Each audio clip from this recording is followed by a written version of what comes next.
Hi everyone, and welcome to Deep Geek Live. Welcome to a discussion about Sansa Stark. Sansa's probably the Stark child that divides opinion the most, I have to say. So I'm really looking forward to this one. Also because she's probably the character who has been least discussed within the fandom about what's going to be happening in the Winds of Winter, because there's a lot going on there. There's a lot happening in the Vale. It's all connected what Littlefinger's plot is. So as always, what we're going to do is I'm going to frame this around my patrons' questions, and I'm going to try and work our way through so we get an understanding of where she is and where this is all going to go. First of all, I do want to very quickly say a couple of quick thank yous for super chats before we went live. Didelphi Morphia, thank you so much, saying what an awesome topic. Really looking forward to this. Thank you so much. I really appreciate that. And also Maura Lee saying just a show of love, admiration, and appreciation for all you do on both your channels. Such a blessing. Thank you, Maura. I hugely appreciate all of your support. So why don't we get into this straight away by just giving a little update on where Sansa is at in the books, because the show has obviously slightly muddied things for Sansa at this stage in her plot, probably more than most characters, because she's in very different places. So in the books where we are, Sansa has escaped from King's Landing. Littlefinger has got her out. He's got her to the Eyrie. At the Eyrie, she is now pretending to be this character called Elaine Stone, which he is saying is his bastard daughter. Now, what has happened in the Eyrie is that, by way of a sort of a slight backstory, Jon Arryn years ago was the Lord of the Eyrie. He was married to Lysa Arryn, and they had one son, Robin Arryn, who I'm sure you'll remember from the show. Now, Jon died right before the books began. Then Littlefinger sort of rode in and immediately got together with Lysa Arryn. She'd loved him for years, and then he pushes her out of the moon door. So she's gone. Robin Arryn is the Lord of the Vale, but Littlefinger has taken on this position as Lord Protector. So they're up there at the top of the Eyrie, if you remember, this huge mountain, and at the very pinnacle of it is this castle. So they're up above absolutely everything else. And Sansa, Elaine, is this kind of like weird position as being the sort of the lady there, the sort of, because of her attachment to Littlefinger. Everyone thinks that she's his bastard daughter. Now, all of the Lords of the Vale are not on board with this. A lot of them smell a rat. They know what Littlefinger's like. And so the 6 of the most important and influential call themselves the Lords Declarant, and they go and come to the area and they basically say to Littlefinger, you know what, we don't believe you, we don't trust you, we don't think that you should be the Lord Protector of the Vale. Lord Jon Royce, who's, I'm sure you remember him from the show, he basically says he thinks that Robin Arryn should come and be his ward, and he would look after him for a long time, and all the rest of it. But that Littlefinger manages to work his way around that. And the Lords Declarant, have to go away after Sansa, Elaine as she was, basically says that Marillion, this bard, did it, and they blame it all on him. Now, then Littlefinger arranges for Elaine to become engaged to this character called Harry Harding, who is known as Harry the Heir, because through some very convoluted ways, because of the fact that Jon Arryn didn't have a very big family, some obscure relative, this guy called Harry Harding, is now the heir after Robin Arryn. Now, this guy, Harry Harding, comes in. We get one chapter from pre-release chapters from the Winds of Winter where we see him and Elaine, Sansa, interacting. And basically, they have now become betrothed. As long as he agrees, that's the agreement there. It's all part of Littlefinger's big plan.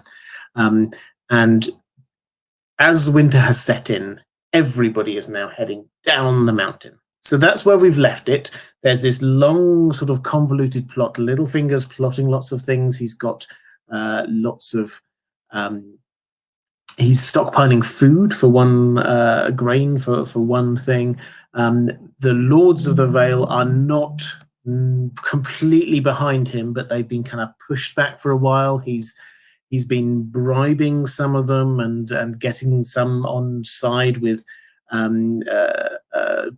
promises to forgive the debt. There's a huge debt thing that he's got going on. He's ridiculously rich and has got lots of people have debts that they owe him. So he's calling in favors all over the place.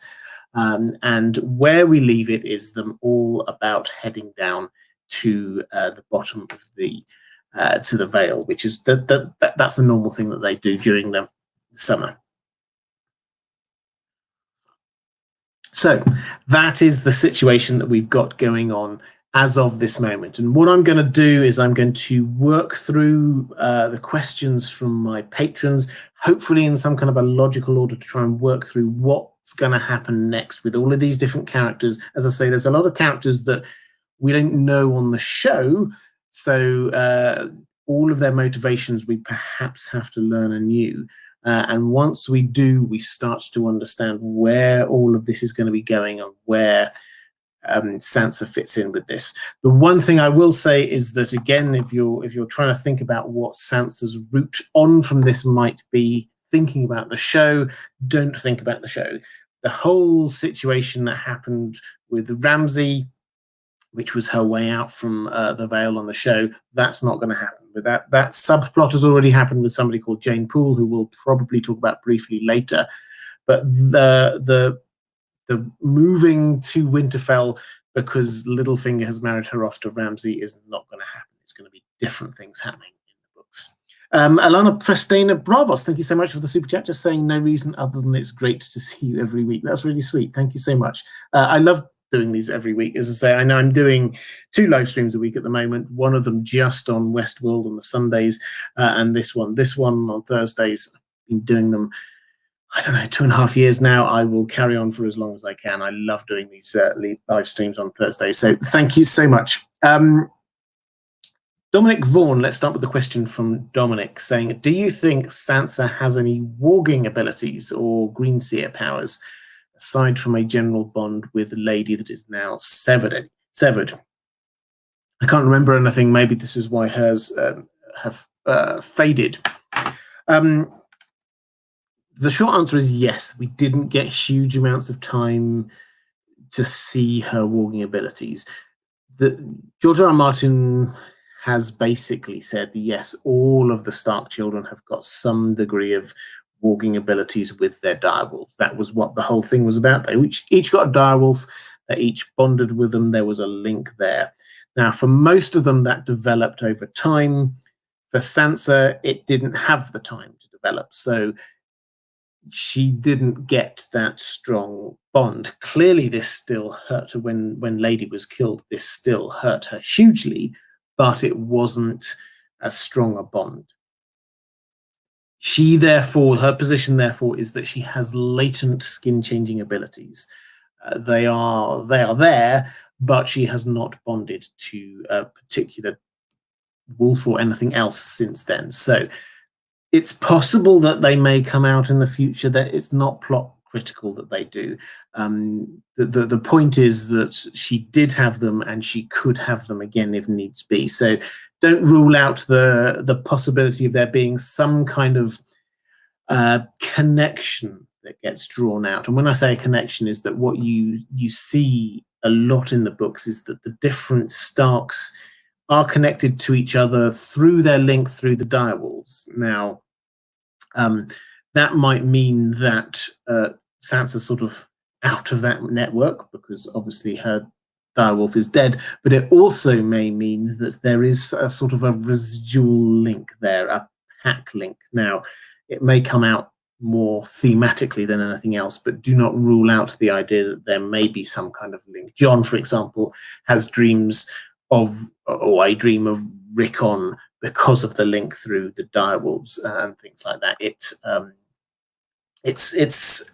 a theme that we get through the books. Kraken Tacos, hi there, saying hello, Robert. Thank you so much for the super chat. Saying hello, Robert. I've always wondered about the significance or foreshadowing that can be found when Sansa tears the head off Sweet Robin's doll and his stomping her snow castle of Winterfell. Yeah, there's a lot going on there. So for those, I think they did it on the show as well. So she makes it's snowing up in the Eyrie, and she's there and she goes outside. She starts making a snow Winterfell. And Sweet Robin Arryn has got this really kind of weird kind of relationship with her. He's kind of got this crush on her. She has to like him. He is the Lord of the Eyrie, so she can't be terrible to him. And she also does have some kind of feelings for him as well, because he's her cousin, if you work it out. So Lysa Arryn, Robin's mother, was Catelyn's sister. So, and Catelyn obviously is Sansa's mother. So they are cousins. So she also doesn't want to be horrible to him. But yeah, they have a little argument, and she does rip off the head of his doll, and he kind of stomps on the castle. What does this mean? I don't think it means that she's going to be beheading any giants or anything like that. What I think it is the if anything, there's a very basic thing that's not a foreshadowing thing at all, which is just her longing for Winterfell. This is where she is going, and Winterfell, when she gets there, is going to be absolutely snow covered. There's no doubt about that. It might hint that when she gets there, there will be at least one giant at Winterfell. 1-1 may well be there. So there's something there. There's also, if you go to one of my many videos talking about the Crypts of Winter and the Stark Dead, you will see that the big thing to do with the Horn of Winter is not that it would bring down the wall. That seems to be made up. It was blown before the wall didn't come down. But this idea that it raises giants from the earth. And that, I think, is referring to the statues. But I think, again, we've got this image of giants associated with Winterfell. So I think that is, if anything, where the foreshadowing is. But as it stands, I tend to think this is mostly just a character development point, showing us the relationship between the two of them and showing us or giving us the link between giants and Winterfell. I'm open to it being more than that, but I don't think we yet have enough information to be sure that there's more than that going on there. Ryan Lynch, thank you so much, saying, do you think Sansa will join Jon just in time to retake Winterfell, and will she bring the Knights of the Vale? Yes, I will. I'll get onto this in full as we're going through this. So I'll sort of part answer this now, and then as hopefully as you listen through the rest of the live stream, then you'll get a slightly bigger idea about where I think this is going.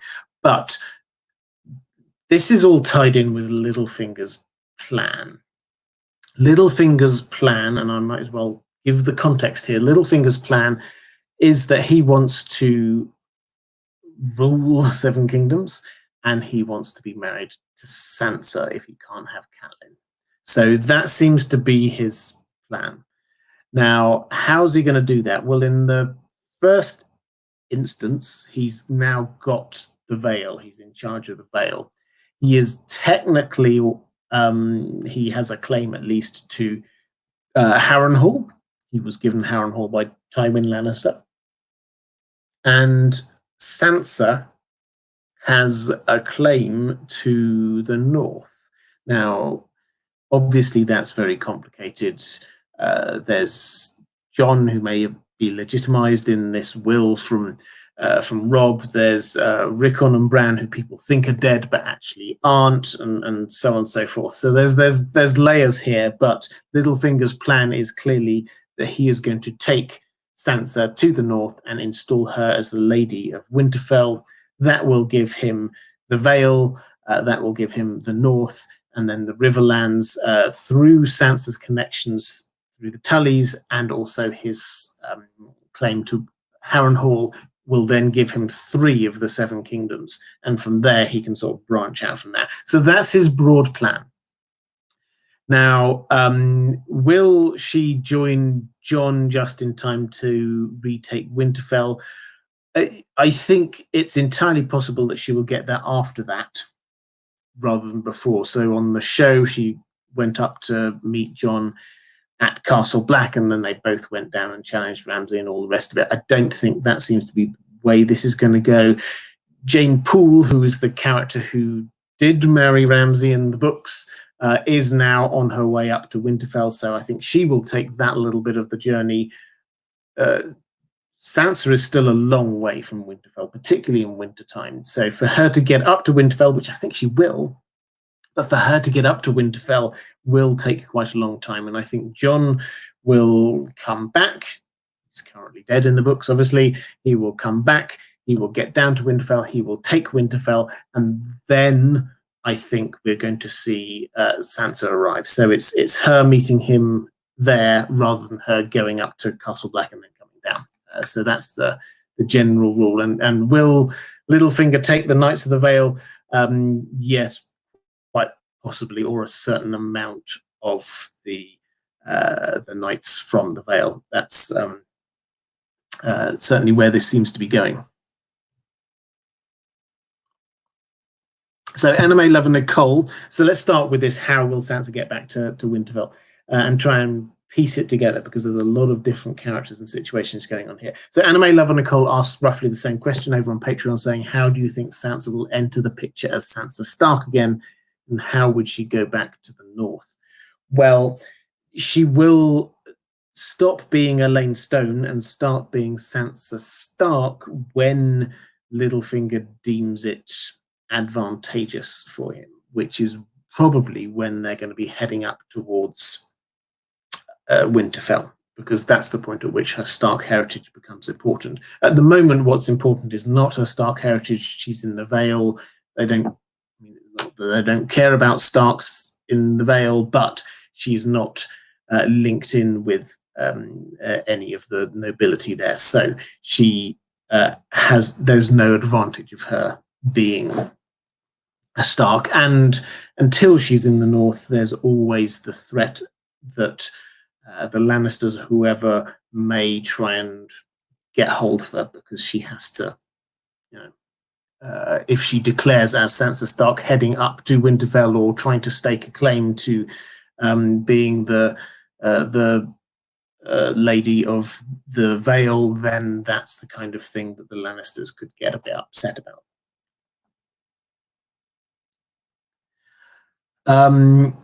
So a few people talking about the inheritance of the or the line of inheritance for the Starks. So this is the situation we've got in the books at the moment. So Robb Stark was undisputed Lord of Winterfell, King of the North, etc., etc. When he died, then we never actually see the exact wording, but he left a will that he sort of sent off. The hints in the books were that this legitimized Jon, and that would have made Jon, as he's everyone thinks at least, Ned Stark's second oldest son.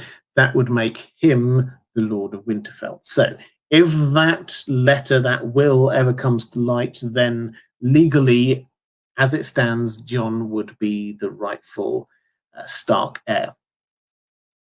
Until that does, the two boys, Bran and Rickon, are next in line. Bran next, and then Rickon. This is in with male preference primogeniture. This means that the males come first in age, and then the women. So Bran would be next. Bran and Rickon both are presumed dead because Theon has declared that they are dead because he says that he killed them. So everyone assumes that they're gone. Then we get Sansa. Sansa is effectively, she's gone missing, so people do not know where she is. Then we get Arya, who also has gone missing, but the Boltons took Jane Poole and pretended that she was Arya. This was how they legitimized their claim through Ramsay to the north. Because in the absence of Robb, with Jon not legitimized, with Bran and Rickon both dead, with Sansa disappeared, Arya was then the last remaining Stark as far as anyone was concerned. And if she was married to Ramsay, then that kind of legitimized their claim. Not exactly. Clearly, that was not Arya, and that will be shown to be absolute rubbish by the time that she gets up to Castle Black when Jon returns, and he will say, hang on a moment, that is not Arya. Therefore, the Ramsay's claims, such as they were, have all collapsed. So from Littlefinger's perspective, right now, with Jon not legitimized, with Bran and Rickon apparently dead, if he produces Sansa, Sansa has got the best Stark claim to the throne. So if he thinks that he can help take Winterfell, and then he would then be able to install Sansa in Winterfell. So that seems to be his plan at the moment, is he thinks that he has got the person with the best claim to be the Stark heir. And he would be right until Jon is legitimized or Bran and Rickon reappear. So it's a little bit of a complicated situation, but that's where we're at. But the key from this storyline's perspective, the key thing is that Littlefinger at the moment probably thinks that he is in possession of the legitimate heir to Winterfell, and he is going to use that. So he's going to move reasonably swiftly to try and head up to the north to try and claim what he will think is his second of the Seven Kingdoms.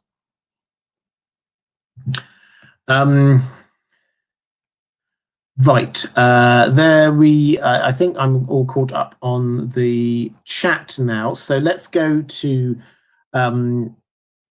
questions about Jon Royce. Now, Jon Royce is important here. We're trying to build up the picture for what's happening in the Vale, in the Eyrie. Jon Royce, you will remember from the show, very memorable character. In the show, they tended to use him as a sort of vaguely disgruntled lord from the Vale. And that's probably fair in as much as he is a vaguely disgruntled lord from the Vale. But he's obviously so much more than that. Now, the House Royce is an ancient house. They're descended from the First Men, so there are links up to the north there as well.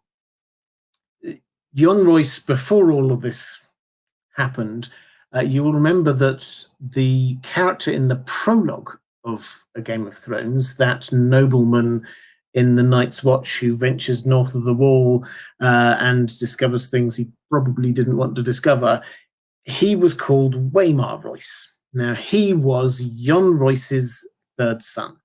So that's where the immediate connection comes in here. Jon Royce escorted his son Waymar up to the Wall via Winterfell before all of this happened. He spent some time at Winterfell, and while we're there, we actually learned that he's a pretty good fighter.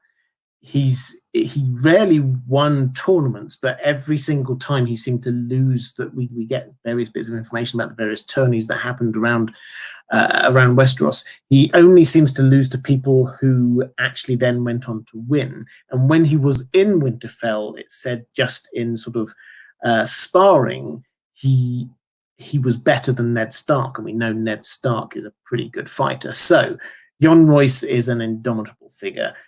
He then, at some point later, he heads down to King's Landing. He's in King's Landing for around about the first 2 or 3 books after this.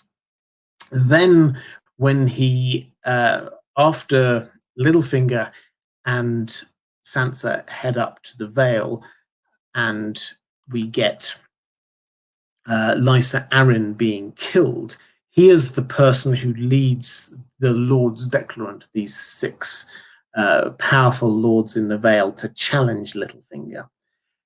That Littlefinger manages to wheedle his way out of that. Basically, he bargains with them to give him a year. He says, just give me a year of just being Lord Protector, and we'll figure it out after that.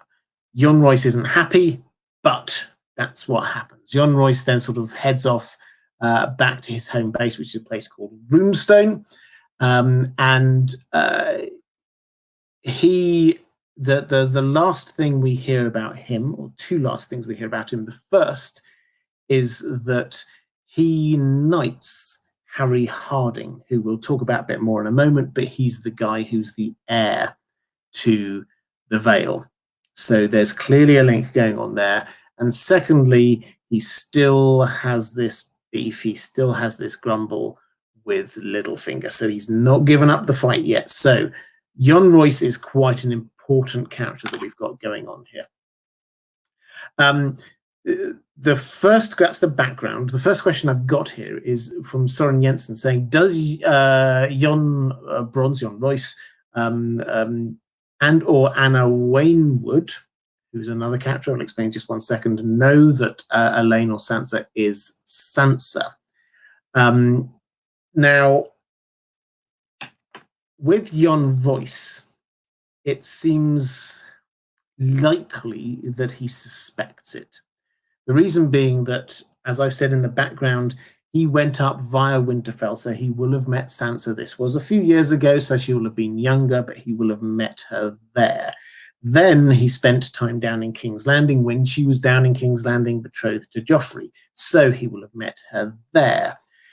Basically, Sansa's disguise is dyeing her hair brown. It's not a huge disguise. She sounds the same, she looks the same, everything else like that.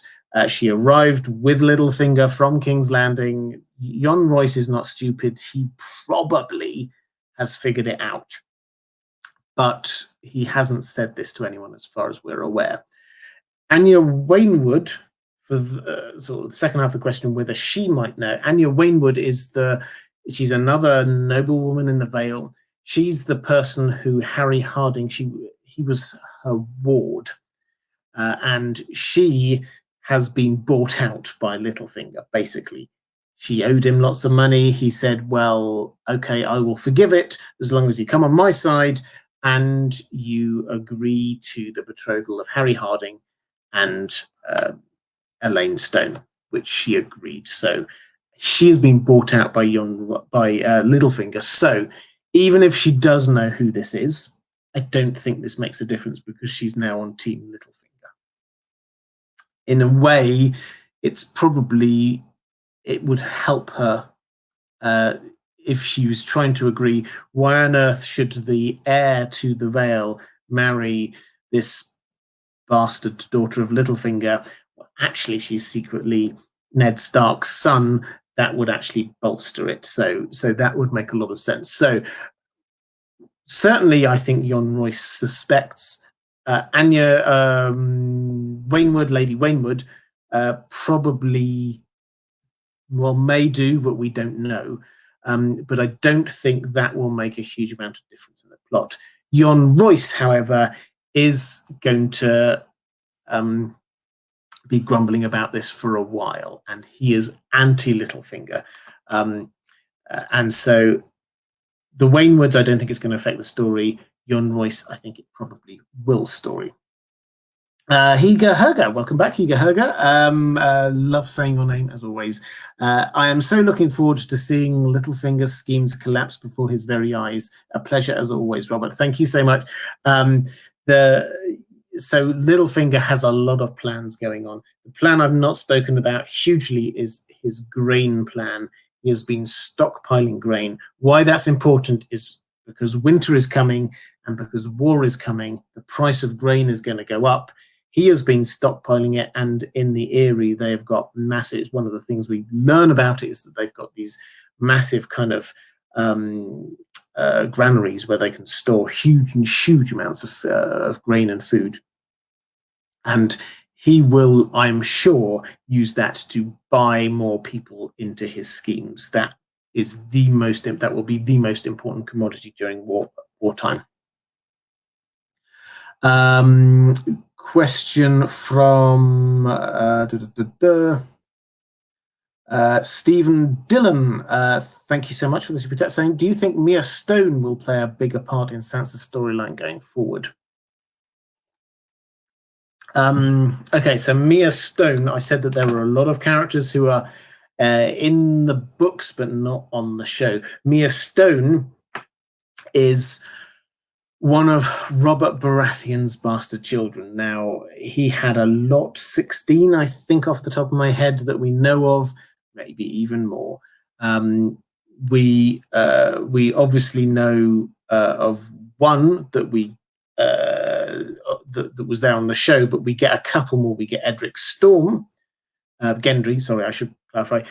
We know about Gendry, but there was Edric Storm, who is based down at Storm's End, and his storyline was largely merged with Gendry's on the show, and then we get Mia Stone, who is at the Eyrie. Now, she's a great character. She's the person who sort of guides people up the Giant's Lance, which is this incredibly narrow, winding little path that takes people up the mountain to the Eyrie. And so she's there guiding, she guided Sansa up and down again. Will she play a bigger part? My guess is probably not. She may well have a role in the next couple of Sansa chapters while she's still in the Vale, but when she heads up to Winterfell, up to the north, then I don't think that she's got a critical role. I think she's there just to sort of add extra color and characters to what's going on in the Eyrie, so they're not just sort of vague characters that we don't know anyone about. She has got a link into the story, so probably not is the short, but she is a great character nonetheless.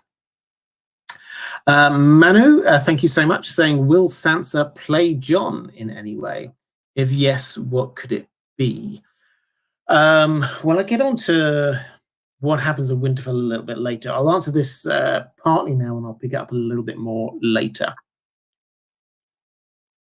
So the short answer is no, I don't think so. I think that the Starks will start being pack again when they all get up into Winterfell.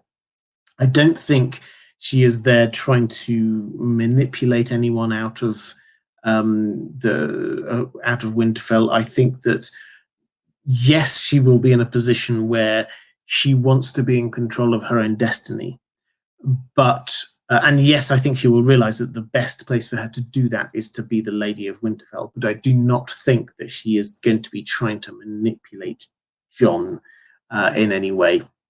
That doesn't seem to be their relationship. Yes, she never really saw eye to eye with him as a child, but I think the things they've been through, when they come back together, I think they will be able to put all of that behind them. So no is the short answer. I don't think so. It's not to say she won't, but I don't think that there's any particular need for her to.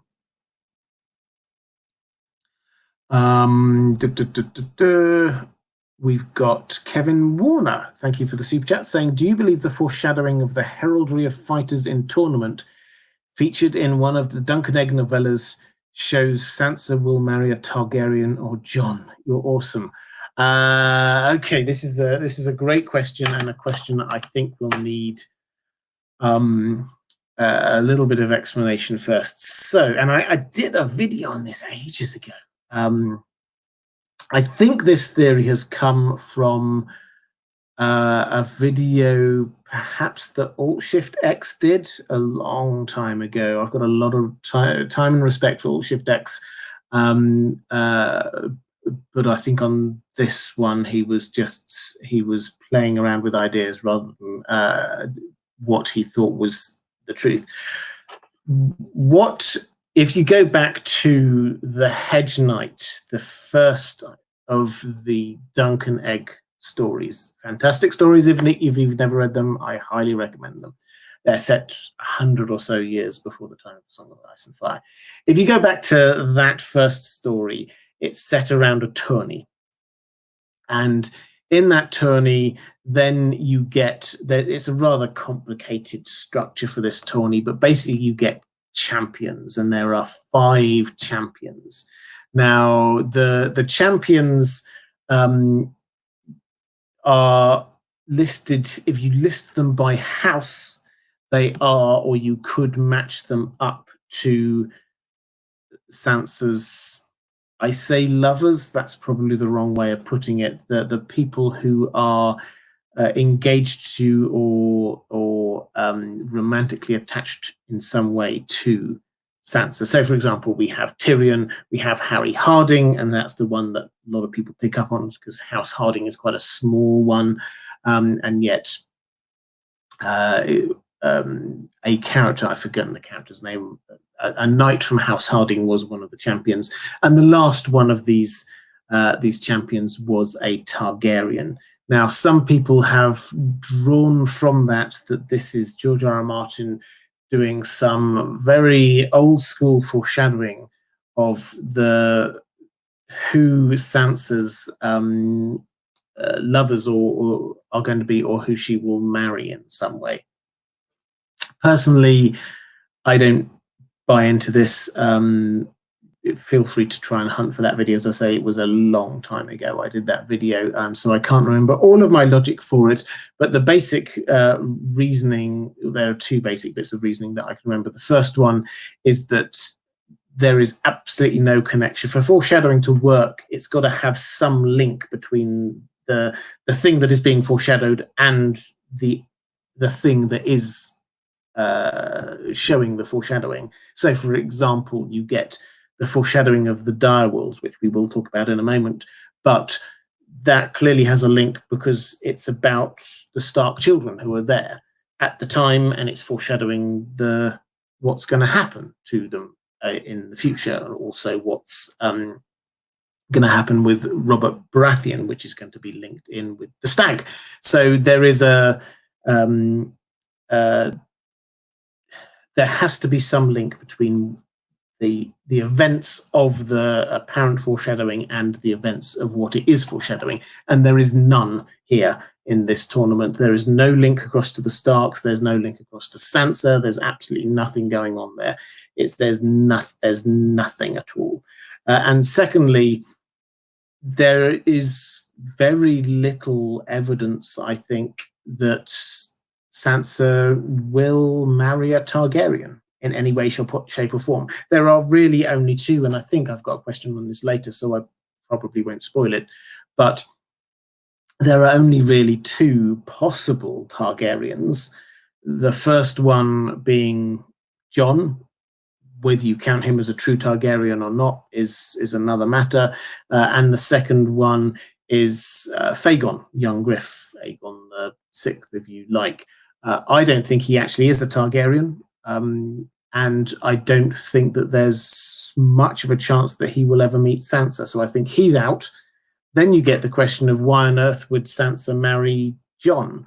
And at the very basic level, there's a kind of like, but they view each other as siblings, so that doesn't really seem to work. Sansa's never had any kind of feelings for him in that way. Jon doesn't seem to have ever had any feelings for her in that way, which means the only way that it would happen is that there's a politically advantageous marriage going on there, and for neither of them would that be particularly politically advantageous. So the short answer is no. I love the thinking behind it. It's exactly the kind of foreshadowing thing that's George R.R. Martin is all about, but On that particular instance, I think the answer is no.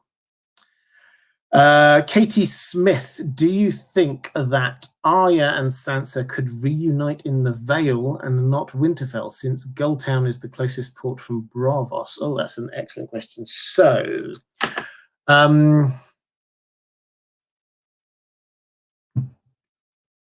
not considered this before, so I think this is why. I think it's a fantastic question. So, Braavos. So the Vale, you're right, has one major port, which is Gulltown. It's on the south coast of the Vale. Now that is a reasonable way across to Braavos. I think the question is, where would Arya sail to? She might be in a rush and just get on whichever one's the first boat to Westeros. That's entirely possible. But if she is thinking about heading to the north, then she probably won't go to Gulltown. She would go to White Harbour, because that's easily the best way into the north. Is it possible that they meet up there? Well, yes, it's possible. But my best instinct is that Sansa will move north first before Arya gets here. We've already got one chapter of Arya in the Winds of Winter in Braavos. I think that if she must have at least one more after that, at the least. Even if this is the moment after that chapter that Arya heads off, she's going to have at least one more chapter in Braavos, and then she'll have to catch across the boat, and then Gulltown. Although yes, it is in the Vale, that's still a little bit of a way away from the Eyrie, so that would take a little while. So we're talking good time before she gets there. I think by that point, Sansa probably will have headed north. Not definitely, but probably. So I think it's most likely that Sansa gets there first, then Arya comes up there afterwards. But I don't think we can say for certain. If Arya goes across into Westeros, her first instinct is not to try and find Sansa, who's the sister that she never really got on with. Her first instinct will be either to find Jon or to finish her kill list. So I think I've talked myself around to saying probably not, but who knows? Really interesting questions, though, so thank you for that. I think that's me caught up on the chat now. So let's dip back into questions. So I was talking about Jon Royce. Anime Lover Nicole says, what will happen to Bronze Jon Royce? Will he be one of Sansa's advisors, or will he die by Littlefinger with his rebellion? He's not going to be an advisor to Sansa, because Sansa is going to be at least pretending to be on Team Littlefinger for a little while longer.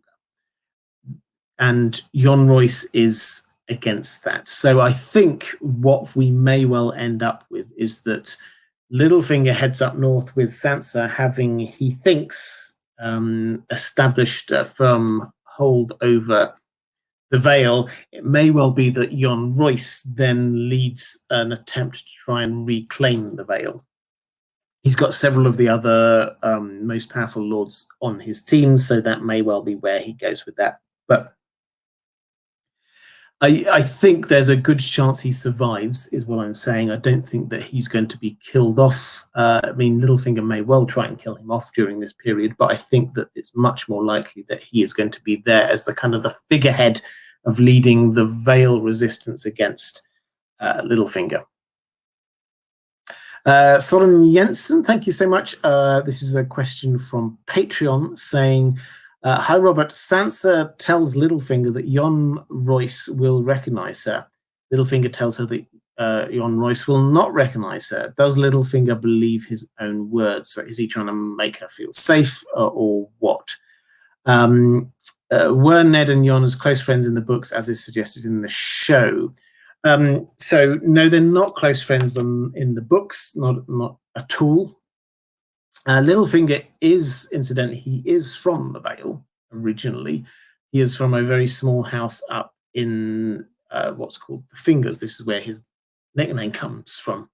There may be another reason, but this is where his nickname comes from, is that he's from the Fingers, which is this part off in the northeast of the Vale.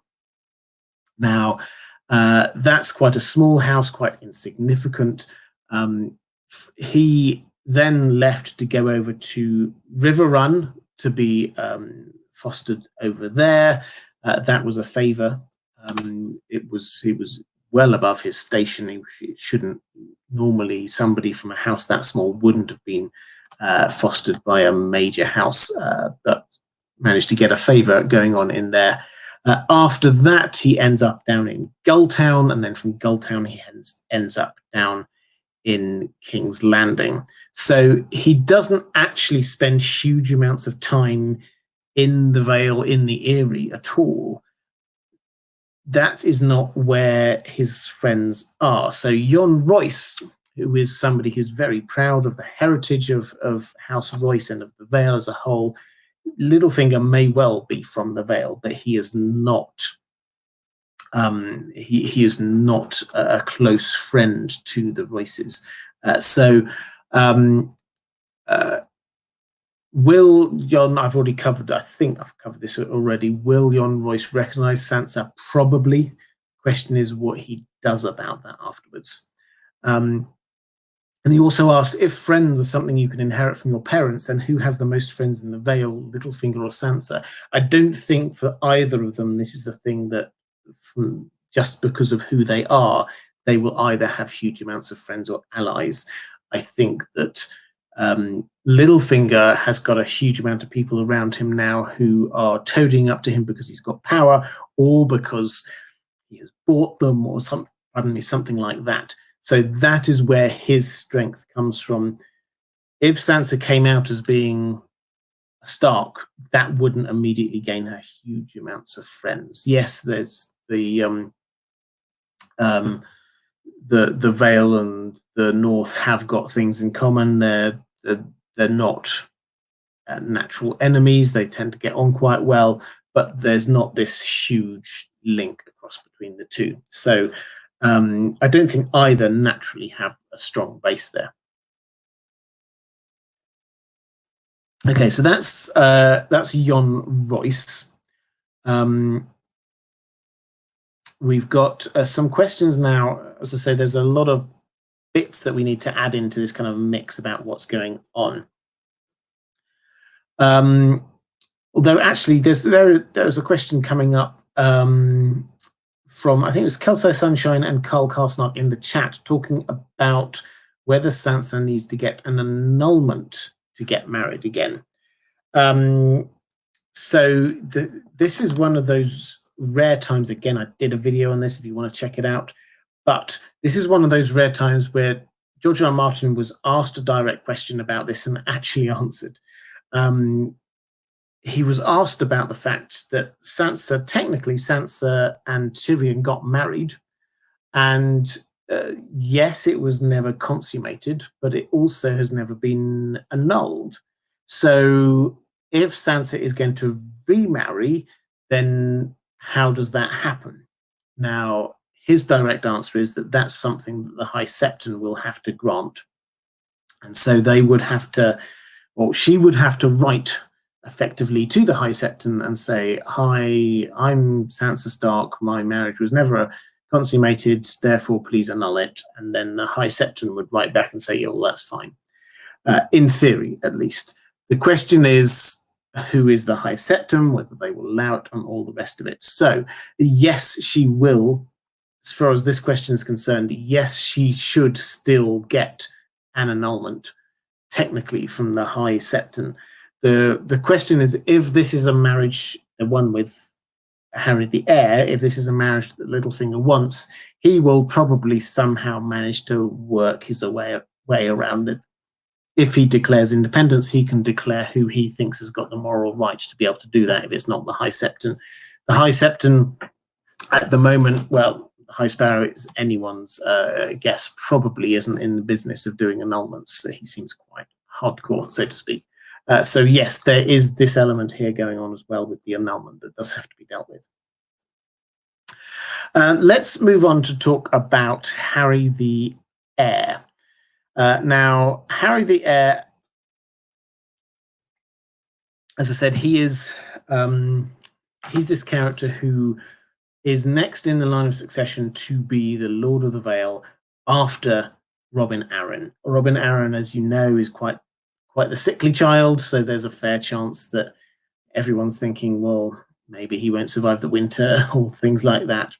So Robin Arryn doesn't like Harry the Heir. He thinks Harry the Heir is just waiting for him to keel over and die, which may be true. Harry seems quite arrogant to start with. We do meet him. We see him in the pre-release chapter from the Winds of Winter. And Sansa meets him at first in that he's really quite disdainful. He sort of mocks her for being a bastard. So he clearly doesn't know that she's secretly Sansa Stark, which makes her sort of run off quite emotional. Then she kind of gathers herself, goes back, and then there's this sort of ball. She dances with him, and then we start seeing a few of these hints of the Sansa that we've started to see on the show, which is this slightly more calculated political manipulator. And he apologizes to her. She then plays him a little bit, and he says, well, you know, will you wear my favor at this tournament that we're about to have? And she goes, oh no, I can't possibly, I've already accepted somebody else's, to make him jealous. So she's already starting to learn a few of the tricks that she needs to in order to become this kind of political manipulator. It's small steps at this stage, but it's her thinking on her feet and her trying to take control of the situation in a way that she hadn't for the first few books at all. So, question from Chase saying, hi, Robert. Firstly, I've never watched Westworld. Can you give me a short, convincing reason why I should start? This isn't a Westworld live stream, so all I will say is just watch it. Start at season 1. It's fantastic. The short reason why I think you should watch it is that I think it is probably the finest science fiction TV show of the last decade or so. Incredibly intelligently written, amazingly acted, and just brilliant all-round concept. So I would highly recommend it. But then saying, now on to the main question, the expectation is that Sansa will make her way back to Winterfell. However, for that to happen, something not nice will happen to Harry the Heir. Who do you think will kill him, Littlefinger, or will Sansa start plotting on her own?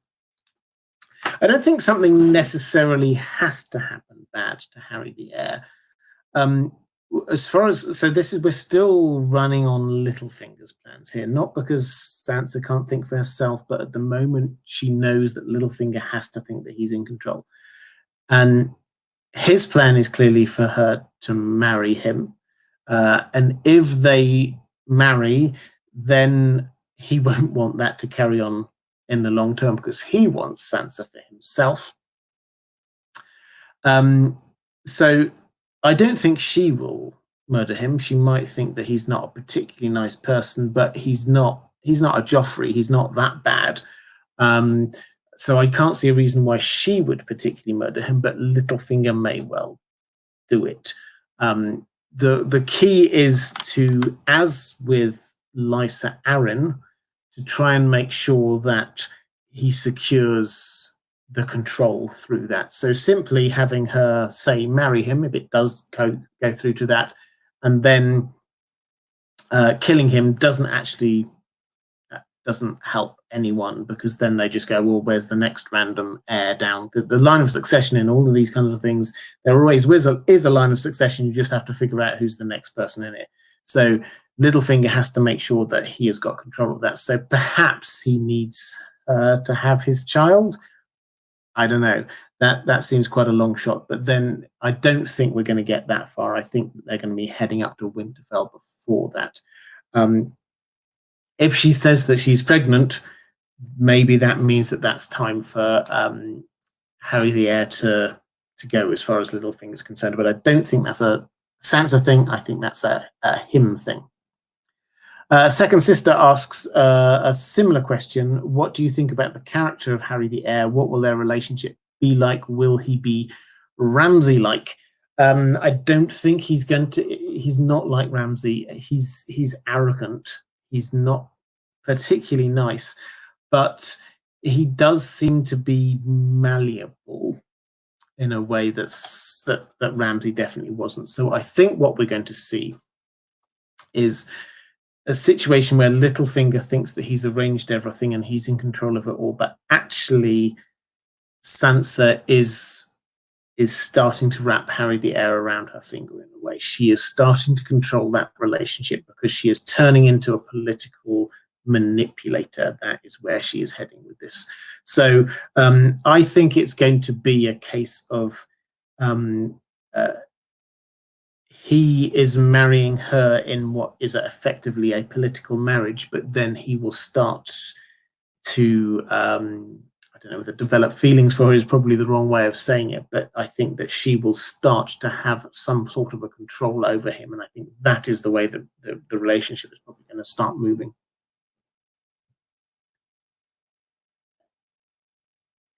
Shannon T saying, this is a question slightly outside from Sansa, but I'll answer this one quickly, saying, George R.R. Martin constantly insults the Gandalf resurrection. How does he avoid same hypocrisy with Jon? I like the Green Hand's theory that it wasn't Jon, but a glamour. Okay, I don't know. I haven't seen that theory about it, but this is Jon dying. It's a Jon point of view chapter. And we see Jon dying. I don't think there's any doubt about that. I don't think he insults the Gandalf, George R. Martin insults the Gandalf resurrection so much as he thinks that it makes it cheaper.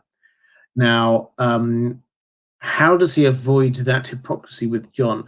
What he said on a number of occasions is that if there must always be a cost, is basically what he says. There has to be a cost. And this is the case for all magic, but particularly with bringing people back from the dead. Now, we saw that in Lady Stoneheart. The cost was almost all of her personality, her love, her compassion, all the rest of it. All she's got is a revenge in her heart now. We see that with Beric Dondarrion, and he uses this, George R. Martin uses this as an example about what might happen to Jon, is he says that each time Beric came back, then he'd lost a bit more of himself. He'd lost the memory of what his fiancée looked like. He'd lost the love of eating and drinking. He'd lost this, he'd lost that. So each time he comes back, he loses something. So there's a cost. So in order for George R. R. Martin to sort of stick by his beliefs in this, there has to be a cost to Jon coming back.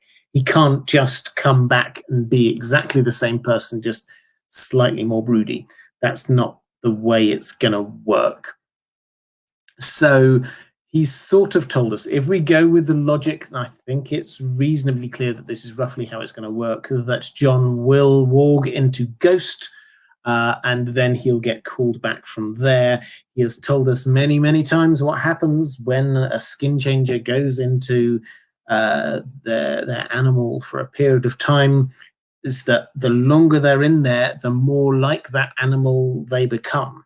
They get subsumed within that animal. So the cost is that Jon will return more wolfish. And I'm sure I've said this before, but it's open to interpretation what more wolfish might mean. I think that means that he is going to become more solitary, but contrarily to that, become more pack-like, probably with the Starks as a whole. He'll become more of a ruthless killer, and he will also become slightly more. Ghost is quiet generally. He's named Ghost not just for his colouring, but because he sort of moves around so silently. I think that we're going to see a whole lot more of that, more sort of brooding, quiet Jon. So that is that is the cost of Jon being resurrected, is that he loses a bit of himself. He becomes a bit more like Ghost. Peter Alex says, will Sansa murder Robin Arryn, in order to marry Harry? No, I don't think so. I think that she doesn't need to murder Robin Arryn in order to marry Harry. I suspect that Littlefinger looks at Robin Arryn as, first of all, he's his route for running the Vale at the moment, because although Littlefinger is technically running the Vale as Lord Protector, Robin Arryn is the actual Lord. He just hasn't come of age yet. So as long as Robin Arryn is the Lord, then Littlefinger has actual control. So there's no need to kill him immediately. And secondly, I think he probably views him as somebody that he could kill whenever he wants to. So he doesn't need to do it yet. Sansa definitely doesn't need to murder Robin, and I don't think she particularly wants to. Remember, he is her cousin, so there is no specific reason why she will want to or need to murder Robin Arryn.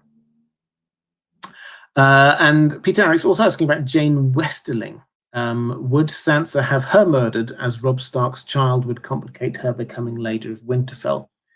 Now, I think I had another question about Jane Westerling later. Maybe I didn't.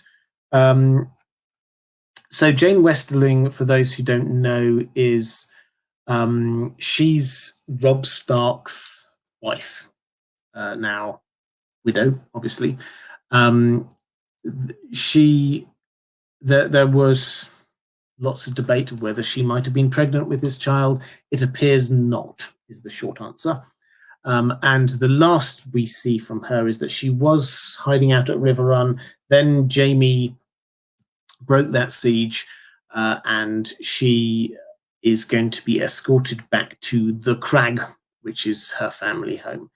And she's going to be escorted back there with a guard of Lannister soldiers, and then they will make sure she's not allowed to marry again for a couple of years, and all these kind of things to try and make sure it's very, very, very, very obvious that she isn't bearing Robb Stark's child.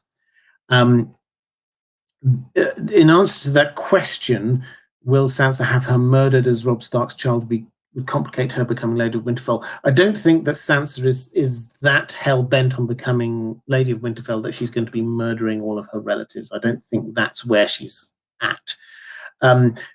I don't think also that Jane Westerling is pregnant. I think that it's most likely there's a sort of a complicated subplot there. Her mother, I think, was feeding her some herbs to make sure that she didn't become pregnant. She seemed to be in the pay of the Lannisters, because the Westerlings were actually that they come from the Westerlands, so their liege lords are the Lannisters. So there's a whole complicated subplot there, but there are certainly no signs of her being pregnant, is the short answer. Now, just as an aside, simply because I think of it, I don't think anyone's asked me this one, but I have been asked several times about the fact George R. R. Martin has hinted the first chapter we see in the Winds of Winter, the prologue chapter, will feature Jane Westerling. Having thought about this, my hope now is that is going to be a sight of her on the way from River Run to the Crag. And there are at least two different groups that could try and stop that caravan and kill off the Lannister guards, one of which is Lady Stone, and they're both in the Riverlands, one of which is Lady Stoneheart and the Brotherhood Without Banners, and the other is the Nymeria and her super pack of wolves. I wonder whether we are going to see the super pack of wolves, perhaps through Arya's eyes. We know that she has these wolf dreams. That's as I say, it's complete digression from the subject today, but I was just thinking about this earlier, and I would love that as an intro chapter. I think I had another question in the chat. Oh yeah, here we go. So Brian Reel, thank you so much. saying, we see a lot of Sansa going through the motions, blending in and learning about the Game of Thrones, but what would you say drives Sansa's story? For example, Jon wanting to belong, Dany wanting a home. I think her story, I don't know whether it has a drive so much, is that it's taking her a full circle. So she started off being in Winterfell, not wanting to be there. She wanted to be a noble lady. She wanted to be. She bought into the ideas of chivalry. She wanted to be married to a king. She wanted just to be live the life of a lady at court. And where her story arc has taken her is that she has seen that. She realizes that this is not what she needs, what she wants. She's seen the dark side of this. And so the story arc from now is taking her back to where she started, to Winterfell, and to the point where she is in control of her own destiny. She spent the first 3 books not in control of any element of her destiny. She wasn't in control of who she was going to be married to. She wasn't in control of anything while she was in King's Landing. Now she's up at the Eyrie. Littlefinger's in control of everything. She's moving to a point where she will be in control of herself. And she is not going to have anyone telling her what she needs to be doing. So that is where her story arc is going. It's not so much a drive to be a particular thing so much as a growing and changing and understanding of what she needs as a person. So that's my sort of take on her overall character arc. And what most of them, I mean, you talk about Dany wanting a home, for example. Most of the characters, they're not just one drive. So just to take the Dany one, yes, Dany is this strange juxtaposition of she's always yearning for this, the house with the red door and all the rest of it. So there's always that. And yet another part of her is always got this, and I will take what is mine with fire and blood. And it's this kind of juxtaposition of these two different things, which is what drives her character and provides the tension within her character. So a lot of the characters, it's not just one simple drive, it's a number of competing drives. Vampirist99, thank you so much. Says, do you think that there's any possibility that Robert Arryn is secretly Littlefinger's son, and that Luda Arryn hid the truth of her pregnancy from Jon Arryn, her father, and Littlefinger? So I think that's Lysa Arryn you're talking about there. So is Robin Arryn secretly Littlefinger's son? Well, possibly. So the history between Lysa Arryn and Littlefinger is long and complicated. He initially had this massive crush on Catelyn Tully, but then Lysa Tully had a crush on him. He slept with her, thinking it was Catelyn. She became pregnant. She was then forced to lose that child. She then got married off to somebody that she didn't know or love, but still clearly was mad about Littlefinger. She ended up down in King's Landing. That's also where Littlefinger was, so stuff could happen. Yes, she became pregnant. It's entirely possible, is the short answer. Littlefinger, however, doesn't seem to treat Robin Arryn as you would think that he would treat his own son. Maybe it's because he never really loved Lysa. It's possible, but it's more. You don't see that crack in the armor that you might expect to see even from Littlefinger if that's their child. So might Lysa have had that child with Littlefinger without telling Littlefinger that that was his child? I mean, it's possible, but I think, why would she try and hide it from him? She was crazy about him. She wanted him there and all the rest of it. There's absolutely no reason why not. So possible, but I can't see the evidence for it. Vigstable says, are they going to exclude specific character stories in the books, similar to A Feast for Crows and Dance of Dragons? So I think if I'm understanding the question correctly, this is The Winds of Winter is going to be a large book.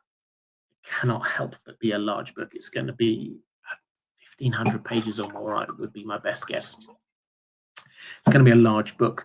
The way that George R. Martin has dealt with large books in the past is by sort of breaking them in part. Done 2 books, and he only covered some characters in one story and other characters in another story.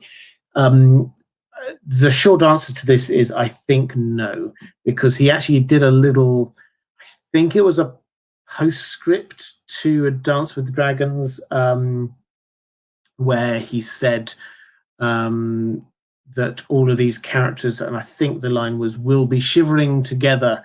The timelines are now back together, and all these characters will be shivering together in the Winds of Winter, which I think was his way of saying, no, he's done now with splitting off the timelines. Everything's coming back together, which is basically what the Winds of Winter is about at a very meta level, high level.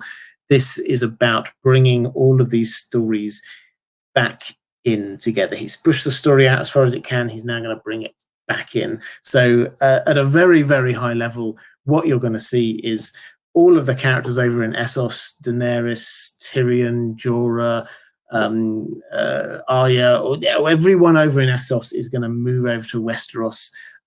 Everyone in the Eyrie and the Vale, they're going to start heading off towards the north. The Starks are going to descend back down into Winterfell. We've already seen Fagon, young Griffs. They're arriving in Westeros. So we're going to see things starting to squash down into storylines that are all intermingled one with another, which means that they have to be told at the same time. So the short answer, I think this is good news, is that no, I don't think we're going to be seeing any excluded stories this time around. George R. Martin seems to have been hinting that that's not the case. Let's take, well, we're halfway, perhaps even more of the way through although I've got a lot more questions to get through. Hey, maybe this may be one of those epic ones where I keep on going for half the night, but we'll see when my voice gives out. But I normally take a very quick break just to let people know what's going on with the channel going forward over the next few weeks. Obviously, I'm concentrating a lot of my time on Westworld at the moment. That is basically Sundays I'm doing Westworld live stream. So if you're in Westworld, into Westworld, Sundays, 5 p.m. Eastern time, that's 10 o'clock UK time, I do live streams. It's a pre-show just before the show, so we get a chance to look back at the previous week and forward to the next week coming up. This has been, I'm really enjoying this season of Westworld, I have to say. So if you've not watched season 3 yet, if you're a Westworld fan, you've still got time to catch up. So first half of the week is mostly doing that. Second half of the week, I'm focusing back in on A Song of Ice and Fire and Lord of the Rings. So I've got 2 videos coming out the next 2 days. I've got one tomorrow, which is another in my series about the Winds of Winter. And this one is going to be about what's going to happen with young Griff's invasion. Fagon's we know he's invading. What will happen? Will he succeed? Will he be king? Will he capture King's Landing? That's what that video is going to be about. That's coming out tomorrow. The day after that, I'm carrying on with my character studies within the Lord of the Rings, and I've done a character study of Gollum, who's a fascinating character. He's, even when you start to think, we often think of Lord of the Rings as being like good guys versus bad guys, but it's really hard to pin down Gollum as being either a good guy or a bad guy. So I've just been trying to unpack that character. It's a fantastic character. So that's what's coming on, and that's for the next 4 weeks or so. That's going to be the pattern. The first half of the week is Westworld. Second half of the week, focusing in on A Song of Ice and Fire and Lord of the Rings. My second channel, which is called The Well-Told Tale. If you've never come across it, it's an audiobook channel. I just do audio narrations of what I think are the finest science fiction and fantasy stories ever written. just finished doing Alice in Wonderland, so if you were waiting for the end of that to listen to all of that, that's all up there now. And going to start, I think, with The Invisible Man coming up next, as of next week, which is an H.G. Wells story. It's a fantastic story. It was a film just a few weeks or months ago. Time's all a bit all over the place at the moment. But if you want to know the original story, it's a great story, then I'm going to be starting that one next week. Finally, patrons, thank you so much. I say this all the time, I mean it. I genuinely cannot do this without your support. All creative people are finding times tough right now. This is one of the fantastic ways that you can support creatives that you appreciate. If you do want to support this channel, or you want to get access to stuff that I do just for my patrons, then there's a link down there in the description. As an example, I've done audio narrations from the pre-release chapters of The Winds of Winter, including that one from Sansa that we've been talking about quite a lot so far today. So that's what's coming up on the channel. We've got quite a few more questions to come up about Sansa. I thought this would provoke quite a few questions. And I'm glad it has.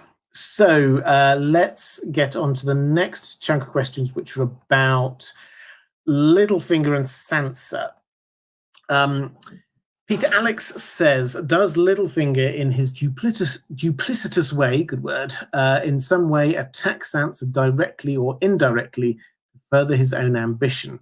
And Lady Stoneheart in some way come into contact with Sansa to have Baelish and Lady Stoneheart cross paths. So on the first bit of that, I think that Peter Baelish wants Sansa for himself.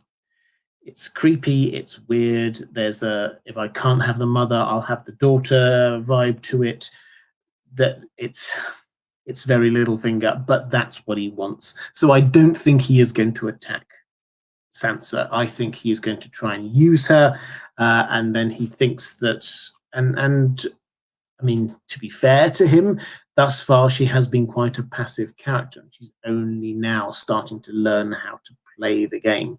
So he thinks that he can play her. I think he's going to be wrong about that, but I don't think that he's going to attack her, because I think that he wants her fundamentally. I think that is where this is all going to go. This is in many ways his Achilles heel, is the fact that he was madly in love with Catelyn Stark, and I think that he has transferred that over to Sansa, and that will provide a huge blind spot for him.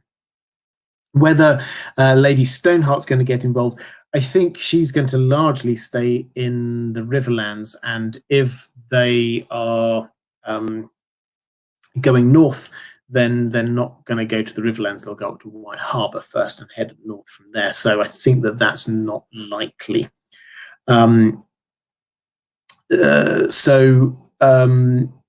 It's more likely that Lady Stoneheart just learns that Sansa is alive rather than they actually meet up. It's possible they meet up, but Lady Stoneheart's storyline, I think, ends once she realizes that all of the children that she thinks have been wronged and killed are actually still alive.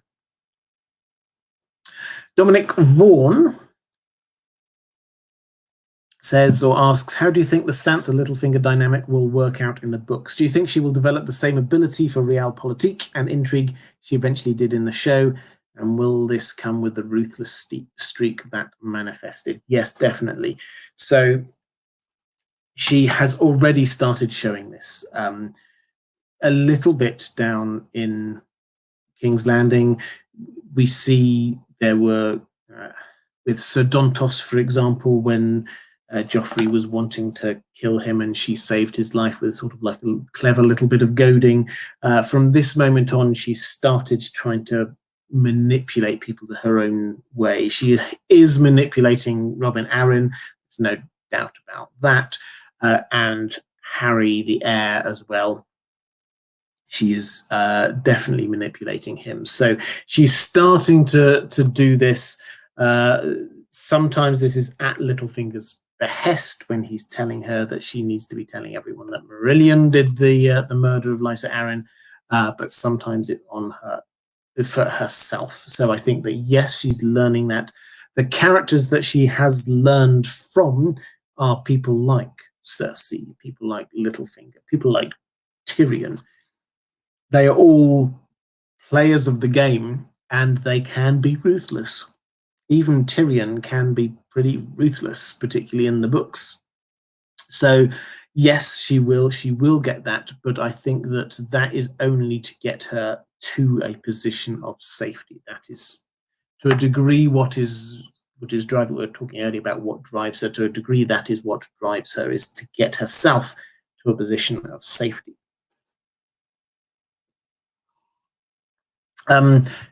Maura Lee says, on the show, Littlefinger had a trial of sorts, with Sansa presiding as judge and Arya killing Littlefinger. How do you see Littlefinger's death in the books as opposed to what happened to him on the show? And anime lover Nicole saying, sort of linked in with this, I think Sansa will outsmart Littlefinger as she did in the show and then kill him. How would you see that happening?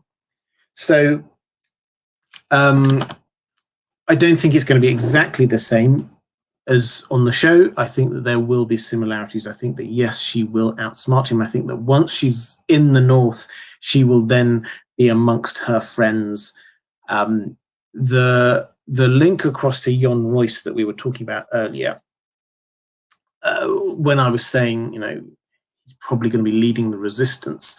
One way that this could play out is that she could realize that the way to get Littlefinger on the back foot is to get the Lords of the Vale to tell them that actually it was Littlefinger who killed Lysa Arryn. Sansa cannot do that until she feels safe herself. But if she told Jon Royce that actually it was Littlefinger who killed Lysa Arryn, then Jon Royce and the main lords in the Vale would then come after Littlefinger. That is one way of that happening. I think that she herself will at some point sit down and realize, what, actually, she knows this already, but she hasn't been able to do anything about this. Actually, this is the person that betrayed her father. And when he comes up to the North, and he will come bearing gifts, I have no doubt. He will bring with him some knights. He will bring with him food. They will desperately need food. So he will make friends while he's up there.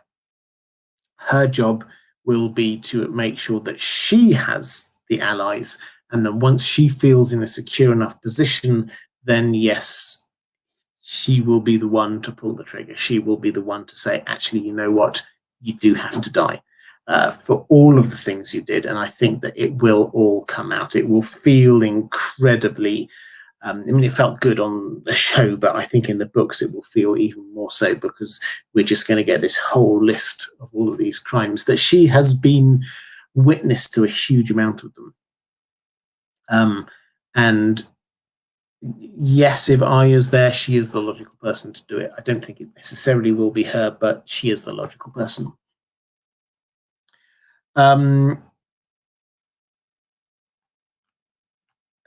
Let's have a quick flick through the chat to see if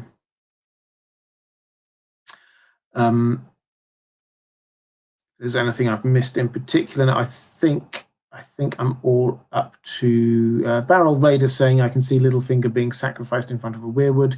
Yep, that's entirely possible. The other place of information where they might know about what he's been up to, obviously, is with Bran. When Bran comes back down, then he will be able to say exactly what it is. A little bit of talk about Jonsa in the chat. This is the idea of Jon and Sansa being together. In the original outline that George R. R. Martin did, then Jon and Arya got together. A lot of people thinking perhaps this now should be Sansa. Again, I don't see it. I think that original outline is so far away from where we ended up that I don't think that we can rely on that for any particular hints about what's going to be happening. Let's look now at Winterfell and what's going to be happening at Winterfell. Second Sister says, I've been wondering how Sansa will get to Winterfell because her book story is so different from the show. I think the players of the Grand Northern Conspiracy may play a role in that. Maybe when or if they find out Rickon died, he's definitely going to die. How do you feel about that? Finally, I feel like Sansa is going to murder Littlefinger by pushing him through the moon door. Plausible question. I think no in terms of the moon door, for the simple reason that they have now left the Eyrie. The Eyrie is right. That's where the moon door is, right at the top of the mountain. They're not going to return there until spring. So that, I think, as a means of killing Littlefinger, is now out. In terms of Rickon dying, yes, I agree. Rickon is definitely going to die at some point. It's possible that Littlefinger might be involved in killing him. This is pure speculation at this point. This is tinfoil hat times, but it fits in with what his aims are. If he discovers, as he may, if he discovers through his network of spies that Rickon actually is alive, is at Skagos, is going to be brought back to Winterfell, then it is entirely in line with what Littlefinger would want for Rickon to die, because particularly if this happens later on, and he thinks that he's managed to get Sansa in prime position to be the Lady of Winterfell. If Rickon comes back, Rickon will immediately be ahead of Sansa in the Stark line of succession, and therefore all of his plans for her to be the Lady of Winterfell kind of fall flat. Rickon would have to die from his perspective for that. So it's entirely possible that Littlefinger could arrange for the death of Rickon. As I say, we've got no evidence of that yet. We don't even know that he knows that knows about Rickon, because Rickon has yet to return. He will return. Davos is going to go and find him. I'm sure about that. But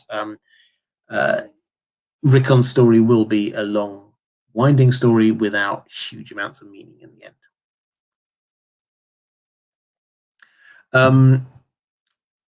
Hypatia Ravenclaw. Well, in fact, actually, the other thing I should say, just before moving off that idea, because you're talking about the Northern Conspiracy. The Grand Northern Conspiracy, for those who do not know, are effectively the Stark loyalist houses who have got together to try and work out how can they get the Starks back into Winterfell. The Boltons currently have Winterfell. They want to get the Starks back in there. And they are led by the Manderleys, who are based in White Harbour. Now, that is important geographically, because of the fact that White Harbour is the bit of the north which is closest to the Eyrie. So, and also, incidentally, not that far from the Fingers in terms of sort of travel time, because that was obviously on the coast, and you just have to get across the Bight to get to White Harbour. So it's entirely possible that he's got some spies in White Harbour, so that might be how he discovers all of this. It's possible, but the Grand Northern Conspiracy are not going to be supporting Littlefinger unless they think that he is going to help get the Starks back. He could have been in contact with them to say, hey, I've got Sansa Stark, I'll come and bring her, in which case they might trust him a bit more, but it's not. They are not going to help him kill Rickon, because they are very much Stark loyalists. Hypatia Ravenclaw saying, would Sansa allow Littlefinger to turn her against Rickon? Maybe by trying to claim Rickon is fake. Do you think she will live much longer, as there's not much point to her character after the dominion over the Vale is secured, except for that possible fight against Bran, Rick and Jon for Winterfell? When they find out Arya is fake, I don't see them believing any of Ned's children that they're true. So I think... no, she is not going to be turned against her own siblings. I think that she is going to think the only people that she trusts are her siblings. I think she's going to realize this is the coming full circle story that Sansa seems to be having, is that she will realize that this family unit that she was so keen to get away from, actually, they are the people who loved her and cared for her the most. That's where she's going to be trying to come back to. So I don't think that Littlefinger's going to turn her against Rickon. I think he might try and kill Rickon, but I don't think he will try and get her to do anything. Do you think she will live much longer? Yes, I do. I think that Sansa will survive the end of the story. I think that we'll get onto it in a bit, but the foreshadowing from her direwolf suggests that she will end up a lady, the Lady of Winterfell. And when people find out Arya is fake, I don't see them believing any of their children that they are true. I think that everyone believes Jon because they know who Jon is. Jon will say that's not Arya, so that he will figure out that that's, and they will believe him that Jane Poole is not Arya when Jane Poole gets up to Castle Black. But when he sees other siblings, then he will say that they are who they are. So I think that people will take his word for it. And why wouldn't they? They don't think there's a reason why they would disagree with him. As for Sansa, yeah, I think that the important thing for Sansa, in terms of plot imperative, what we're wanting, not just her own personal story, in terms of plot imperative, back at Winterfell, the role she played on the show was basically being in charge of Winterfell while other things were going on around. That is the role that she will play in the books. It will be different because everything in the books is different, but that's roughly what it is. Jon will be off and about and doing things. He will go and meet Dany. Bran is not going to be in a fit state to be ruling Winterfell. Rickon, as we said, won't survive that long. So she will be the Stark in Winterfell. That's what her role is going to be.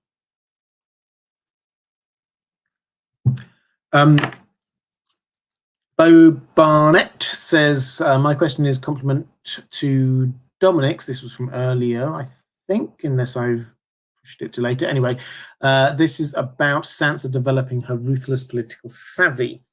In my opinion, on the show, it started in the Eyrie, but was finalized with the Ramsay rape. Since that part is show only, how do you think a transformation occurring, if at all? I think it is starting already. I think that it just does not have a one-off turn like it did with Ramsay. I think that it will have a series of moments when she just learns more and gets more. So we've already seen it, as I say, we've already seen it slowly happen over time to the point where she's now doing her actual, she is playing the game with Harry Harding when she's there. I mean, this is sort of classic Jane Austen stuff when you get people at the ball and then the man is trying to gain a woman's affections and she's like toying with him. I mean, it's a little bit tropey if you put it like that, but that is what she is doing. She is using the abilities that she has to play the game, and that is actually, given the fact that she is playing with who is going to be ruling the Eyrie, that's quite high-powered stuff. So that is where she is starting to learn this, lying to the Lords of the Vale about who killed Lysa Arryn is also, that's pretty ruthless stuff. So she's there, she's gaining this strength, this understanding of how to do it, and fundamentally it's about her learning to the point where she can then get herself in a safe place with where she can then push away Littlefinger, and then finally she will be in charge of her own destiny. So that is where it is. I don't think she's going to have that one-off. Maybe she will, I don't know, but I don't think she's going to have that one-off thing that she had with Ramsay that's sort of really going to push her over to the edge to be as badass as she is. I think that she's learnt it all that already. It's just a matter of learning how to play the game. Andrew Long saying, Sansa has had perhaps the biggest variety of mentors of the Stark children, from Ned, Catelyn, Septim or Dane on one end of the spectrum to Cersei and Littlefinger on the other, with spattering of Hound and Tyrion in the middle. Well, it seems Littlefinger has the most influence on her currently. Which mentor do you see informing her way of thinking most going forward into the Winds of Winter?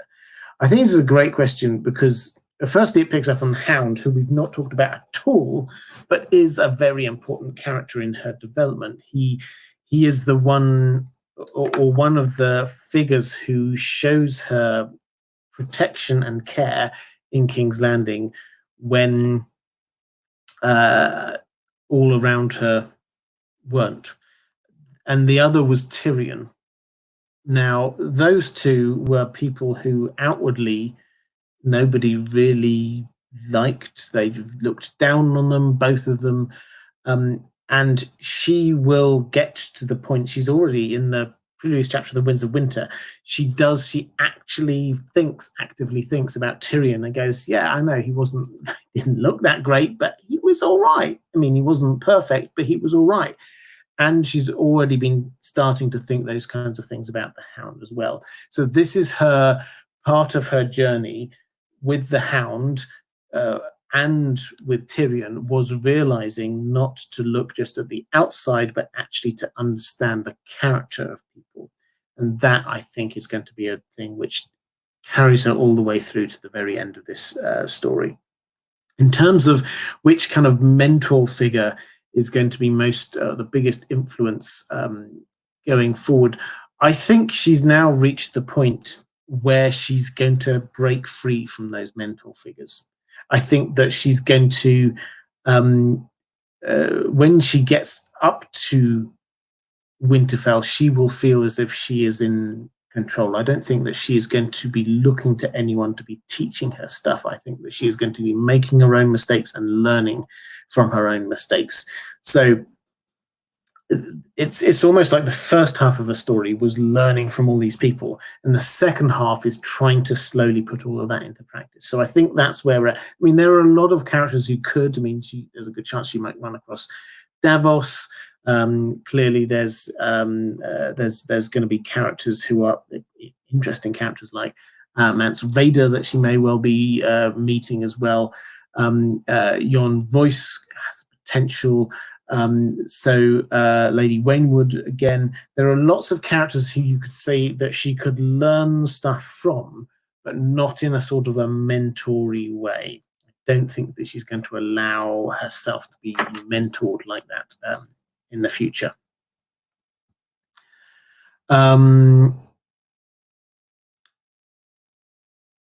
There's A Crisp saying the whole point of Sansa is that she originally is the least Stark-like, then loses basically her identity and ability to be a Stark, then comes full circle and reclaims it. Yeah, I think that there's a huge amount of that in the story arc for Sansa, is that she was rejecting all of the northern way of life, the Starkishness of it all. The fact that she has the scepter was the person that she seemed to be spending the most time learning from in the north, says huge amounts about all of that. Yes, she loved and respected her father, but that wasn't the biggest influence in her life, one wouldn't have thought. And it is this process of her coming around and reclaiming her Starkishness, which is why I was saying about the building this Snow Winterfell, is that it's it feels foreshadowy. So we're always looking for what does this mean? Is this going to say it? The most important point of that is that this is now what she wants. This is now her heart's desire. When she's playing, when she's being childlike, this is what she wants. She wants to be back home at Winterfell. That is her safe place. And if people start threatening Winterfell, that's when she gets angry. So to go back to a question from ages ago, yes, there may well be foreshadowy things about it, but from a pure character perspective, take it as what does this tell us about what Sansa wants and needs?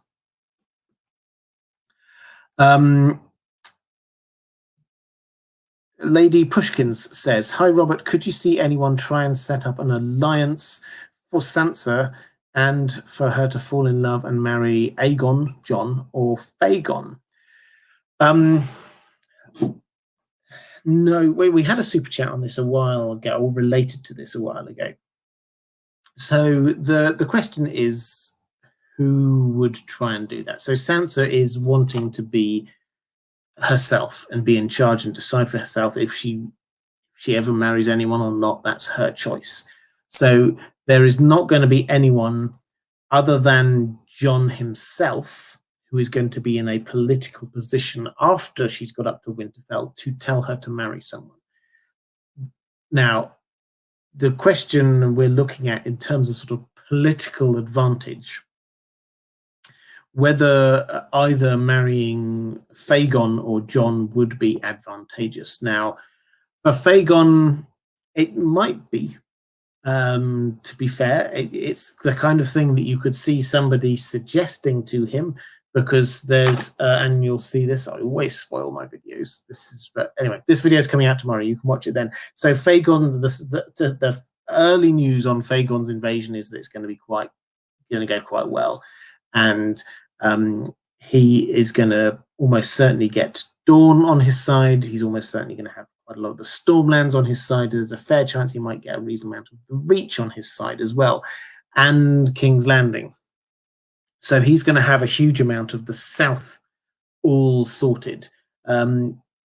If he is going to cement his rule, then obviously the chances of having an alliance with someone like Sansa would be quite enticing, because Sansa brings with her, as Littlefinger's already figured out, the North as an alliance, potentially the Vale, and also she obviously has links in with the Riverlands. So that leaves actually only 2 of the kingdoms, being the Westlands with the Lannisters and the Iron Islands, who were in open rebellion, if you can do that. So yes, it would be a politically advantageous marriage for Fagon. However, I don't think Fagon's going to last through to the end of the story. I don't think Sansa's going to meet him, so I don't think that's ever going to happen. The question then is with Jon. Now, before Jon learns whether before Jon learns that he is a Targaryen, then no. Obviously, I think there's no hint of it. There's no hint of any romance. Why on earth would they marry each other? Starks don't marry each other. They were raised as brother and sister. No. So this would only happen after Jon discovers that he's a Targaryen. Would Jon at that point want to have a political marriage? Only if he wanted the throne, I think, is the answer. And I think that there's absolutely no hint from anything that Jon has done so far that suggests that he does want, or he will want, the throne. He will be focused on protecting the North against, and Westeros as a whole, against the others. And marrying Sansa is not going to make any difference in that. So my short answer, or my short summary of a long answer to this question is no. I cannot see a reason why she would marry either of those characters. It might make political sense for Fagon to suggest it, but I don't think that would ever come to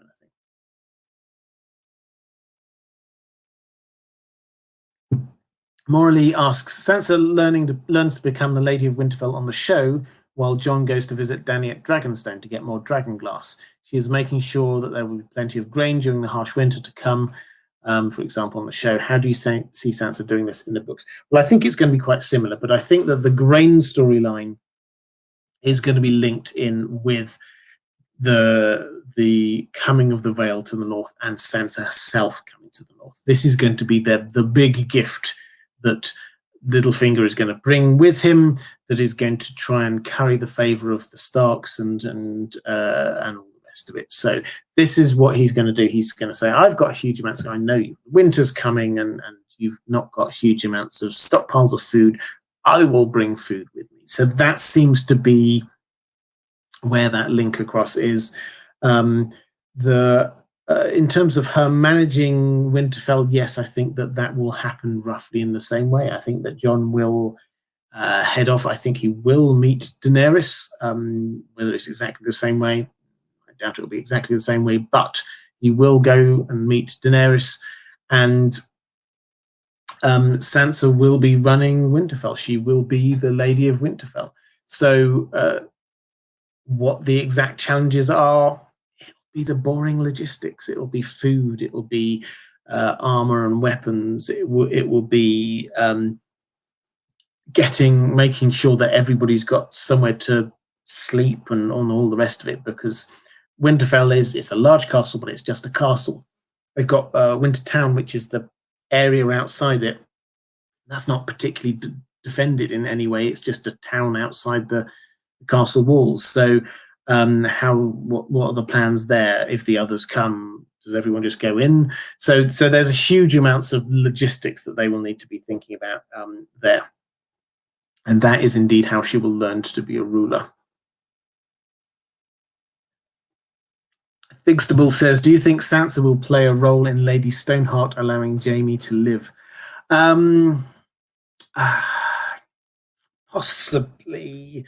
I mean, as I say, I can't remember that I've said this before, but I keep on being asked about Lady Stoneheart. I will do a video on Lady Stoneheart and what's happening next with her, because it seems to be something that a lot of people are interested in, and I will, at some point in the next month or so, I will get a video out on Lady Stoneheart. So what we do not yet know is, and this is why it's quite hard answering questions on Lady Stoneheart, if Jaime does come back, if Brienne brings him back and shows him to Lady Stoneheart, this is what seems to be happening, will she believe him? The question, she doesn't seem to be that forgiving at the moment, because his line is very clearly, well, yeah, I did try and save them when I got down there. Arya wasn't there at all. So Catelyn Stark released Jaime. She sent him down to King's Landing on the understanding that he would then negotiate and get her children sent back up north.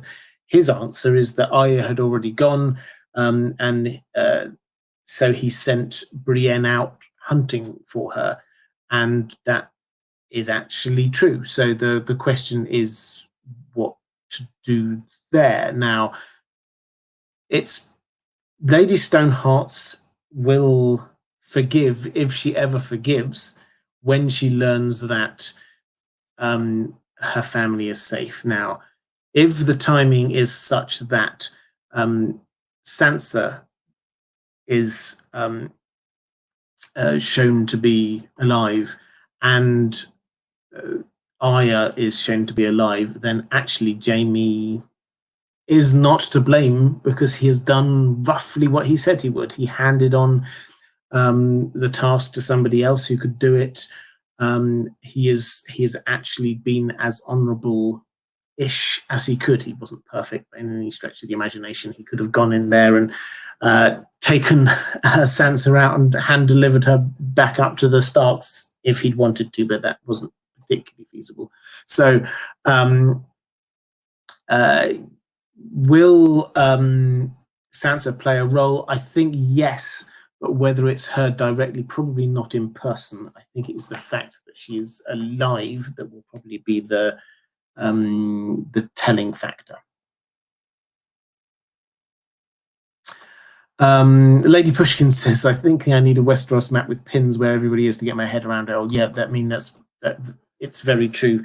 At the moment, in the Riverlands, in the middle, we've got Lady Stoneheart and the Brotherhood without banners. We've got the great wolf pack with Nymeria, and just outside Riverrun, Jaime has won the siege effectively. So Jaime is there. The question is what he does next.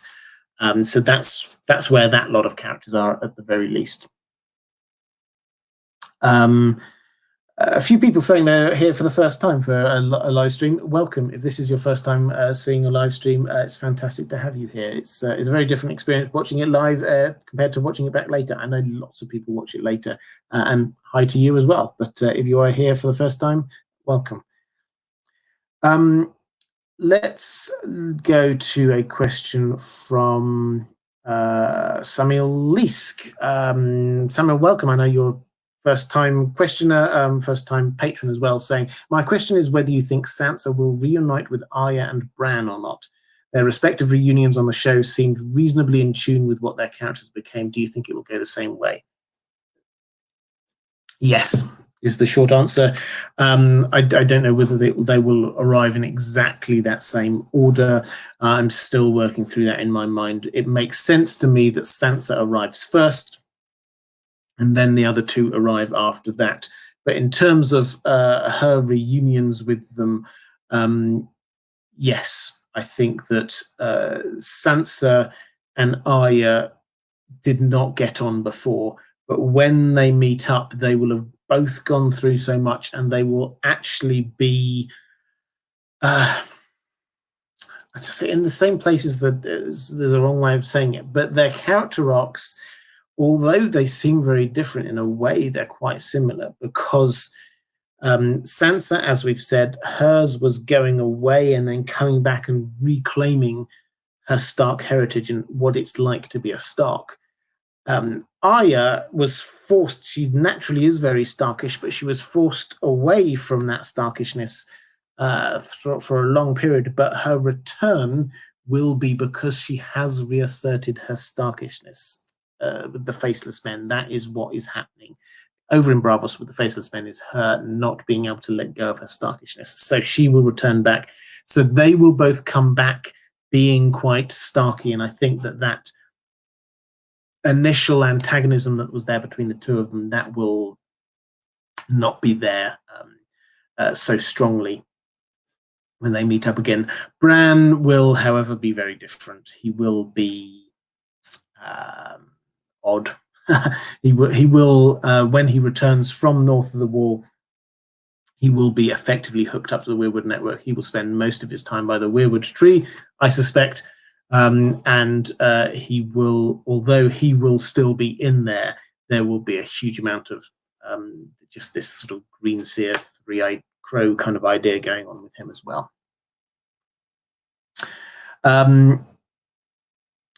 Morley says, when Jon brings Dany back to Winterfell to meet Sansa, the rest of his Stark family, Dany receives a cool but polite welcome from Sansa on the show. Do you see Dany and Sansa having a similar meeting in the books?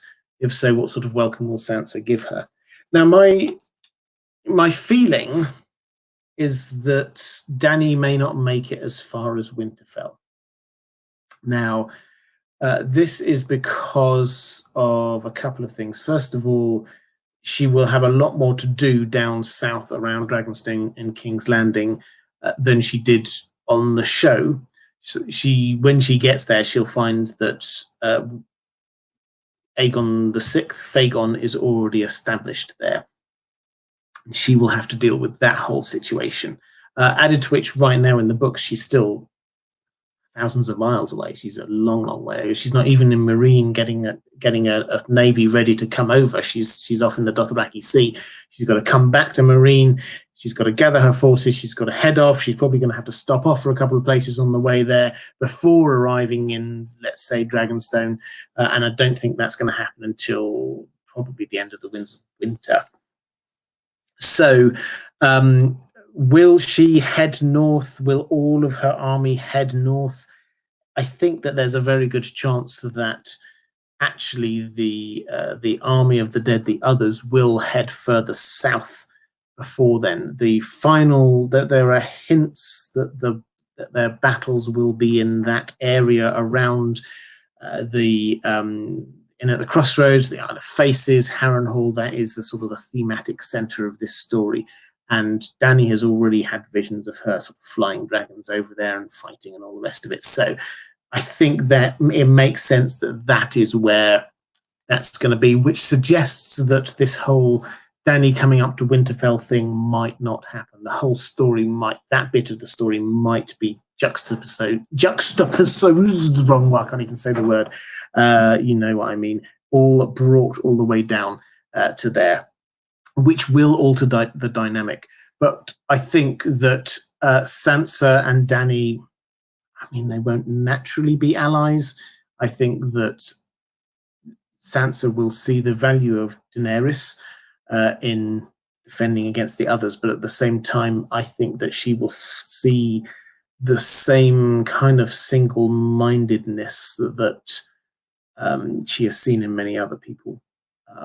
Dany is a lot more complex and multi-layered, but there is undoubtedly an element of her that does want to bring fire and blood, and that is the kind of thing that Sansa is now incredibly wary of. So yeah, I don't think it'll go down the same way, but I think that they still won't get on if they meet at all. I think it's entirely possible they don't meet at all. To be fair.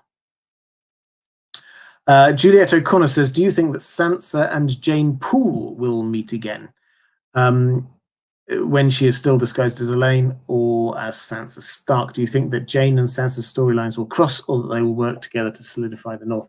So Jane Poole is the person who took on or has that bit of storyline that on the show Sansa had with Ramsay. So she was, the Boltons pretended that she was Arya Stark. They married her to Ramsay, and she went through the whole Ramsay treatment, so to speak. And she was the person who escaped with Theon from the walls of Winterfell. And she's headed up now to Castle Black to meet Jon. Sansa's sent her up as effectively, Stannis has sent her up effectively as a gift to Jon.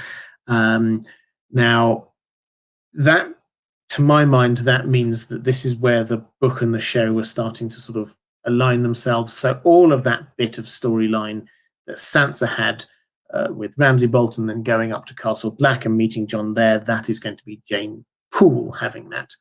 Now, what will happen is she will probably arrive there to find Jon dead. Eventually, he's going to come back and say, "That's not Arya." However, that is Jane Poole. He will know who Jane Poole is. It's not, he grew up in the same place as her. It's not a big mystery. So he will soon figure out what's been going on. She will probably come with the group that go back to Winterfell, and that is probably where she will meet Sansa.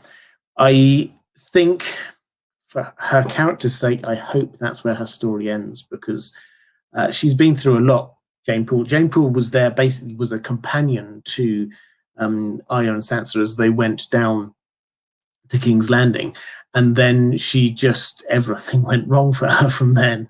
So I hope that she gets up to Winterfell, and that's when she can just stop and slowly try and regain some of her life. This is a George R. R. Martin story, so I'm sure she won't have that happy an ending. But yeah, I don't think that she's going to have a main role anymore. Basically, I don't think she's going to be teaming up with Sansa to achieve things. I think that her main role was what we already saw with Ramsay Bolton. Stephen Dillon saying, "Do you see Sansa and Margaery somehow coming into contact again after everything?" No, I don't think so. I think that there's a very good chance that Margaery will die quite soon. The way this is sort of going, again, this is spoiling my video for tomorrow, but the way this is sort of panning out in King's Landing at the moment is that we've got this kind of uneasy alliance between the Lannisters and the Tyrells in running King's Landing. Behind the scenes, we have Varys, who is trying to sow discord so that it makes it a lot easier that King's Landing is not well defended. So when Fagon, who he is backing, arrives, then it's easier to take King's Landing. And his way of doing that was to kill Kevan Lannister, who was the Hand of the King and was basically doing a competent job. And so he's killed him, and is effectively knowing that framing the the Tyrells. Now, this is so that Cersei blames the Tyrells for her uncle's death, and she will try and take it out on the Tyrells. She hates the Tyrells already, so actually, without somebody holding her back, she is going to do something. Whether it's exactly the same as in the books when she blew up the Great Sept, I don't know, but she will do something rash, almost certainly. And that, I think, will involve killing Margaery, who she is seeing as taking her son away from her.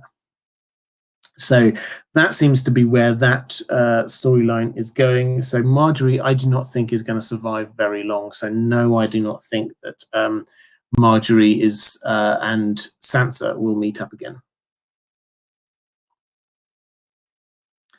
Fixtable saying in the TV show there is the Night King. Do you think there will be a Night King type enemy in the books? Will it be the Night's King? It's not directly related to Sansa, but I'll quickly answer this one here as well. Thank you for the super chat. The short answer is we don't know yet. The implication is that the Night King was made up by the showrunners. George R.R. Martin has got the Night's King. Now, that Night's King apparently was killed way back in thousands of years ago. So that Night's King shouldn't be returning. I don't think we've had a hint of a leader yet, but that's not beyond the realms of possibility. I like the idea that we do not have a specific character who is named as, this is the leader of the others, but they are just this strange, unknowable race that are coming for humanity. I think that adds an air of mystery. I think creating the Night King and then trying to create this backstory and all the rest of it, that slightly undermines what we've got going on here. So I think the short answer is that we can't say for sure no, because in the books, George R. R. Martin has given us very, very, very little about it yet. We kind of get ahead of ourselves with the others because we had so much extra stuff that we had on the show. But in the books, we've really not. We've had the prologue at the beginning of book one, and then we've seen them in various places doing things, sort of hiding off in the shadows and just sort of the hints of them here and there. But we've not had that kind of whole backstory thing yet. So we do not know is the short answer. It's possible. I think that we are not going to have a character called the Night King, confusing it with the Night's King. I think the Night's King is a very clear character that we know about in legend, but I do not think that we're going to have a separate character. The issue is whether we have a named or clearly different lead character for the others. Personally, I hope not.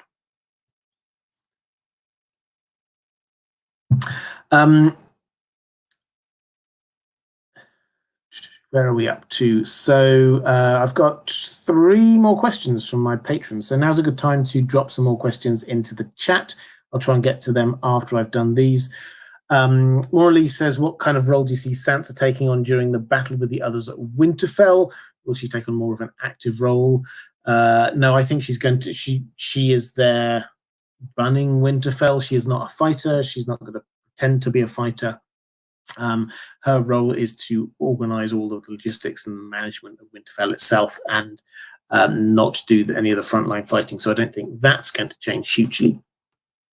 Lady Pushkin says, do you think Sansa's endgame will mirror her direwolves? Could you see Jane Poole being sacrificed in place of Sansa as a reflection of Lady's death for Nymeria's, or Sansa dying to save Arya? No, I don't think so. I think that the foreshadowing with the direwolves appears to be their names, not the fate of the direwolf. I say appears to be because we've only seen 2 direwolves die so far. We had Grey Wind, who obviously was killed at the same time pretty much as Robb, so that doesn't really tell us huge amounts. And then we had Lady, and as yet we haven't had anything that sort of about her death that signifies anything in Sansa. What we do have are the names, and the names do seem to signify the fate of the owner. That seems to be what it is. So we get, for example, Jon with Ghost. Ghost clearly implies that Jon is going to die and then come back in some way. We're pretty sure that's what's going to be happening. When we get the one we've learned about most recently, I think Bran with Summer. Summer is the hint that this isn't just about, or Bran's role is not just about the end of the long night or the winter. This is about what happens after that, what goes on beyond that, the summer. So that it seems to be what's going on there. Lady clearly, I think, suggests that Sansa's fate is to become a lady, the Lady of Winterfell. That seems to be what that's going on there. I don't think that there's a an issue here about a connection with how Lady died in the first instance. I think it's just about their names. And final question with Sansa saying, at the end of season 8, Sansa becomes Queen of the North and is crowned at Winterfell. Bran becomes the King of the Six Kingdoms. Do you see Sansa having a similar fate in the books? Yes, I do. I think, as we've been talking about the direwolf names, that this clearly hints that she's going to end up Lady of Winterfell. That seems to be where this is all going. Will she be the Queen in the North? Maybe. I think that the bit in favor of that, the logic in favor of that, is the fact that where Sansa's heading to is the place where she is the only person who is in charge of her destiny, and she no longer is beholden to anyone. And if she were just the Lady of Winterfell in the Seven Kingdoms, then even then the king of the Seven Kingdoms could tell her to do something and she would have to do it. So taking independence, taking the North and getting freedom for the North would make that sense to her from that perspective. Even if it's Bran, that doesn't give her the protection that she wants. So it makes sense that she would ask for that. So yeah, I think it's likely. I don't think it's inevitable that she's like the Queen of the North. I think it's possible, but I think she definitely will end up Lady of Winterfell. That does seem to be her fate.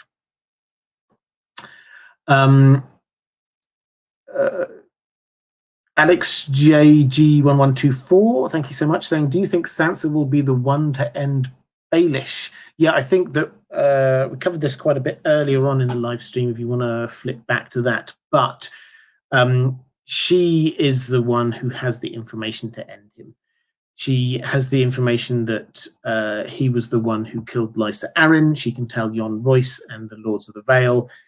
She has the information that he was the person who betrayed Ned Stark, that she could tell that to the Lords of the North. So she is the person with all of the information. Bran will do, obviously, as well in due course if he needs to, but she is the person with all the information. She needs to get herself to a position where she feels strong enough to be able to do that, and not under Littlefinger's power. That means her getting to be at Winterfell and as Lady of Winterfell. That is the position that she needs to get herself into.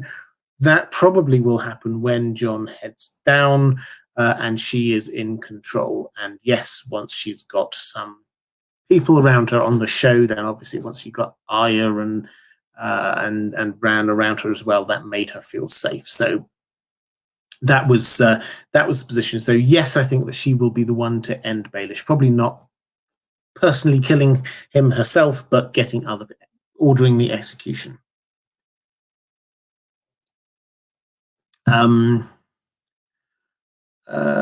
We've got some more super chats. Thank you so much, guys. Saying, Lucky, thank you so much. Saying, off topic, but I've missed the past few live streams. They say Targaryens are immune to diseases like grayscale. You think Jon Con gives it to Fagon, and that's how he's outed as a Blackfire? Targaryens are not immune to grayscale. In fact, it's almost the opposite. The history of grayscale and the Stone Men and all the rest of it, this comes from when the Valyrians basically they won a war against the Rhoynish nation, and as a last great curse, Prince Garin called down this last great curse on where he was at, this place that was called Sorrows, and ever since that huge water washed through there, washing away lots of the Valyrian army. This was while the Valyrian freehold was still going strong, and ever since then, grayscale was around, and this seems to impact those with Valyrian heritage, if anything, a little bit more. So you get Shireen Baratheon. She has got some Valyrian heritage in her from a couple of generations earlier. If you read Fire and Blood, you find another couple of examples of Targaryens who do get it.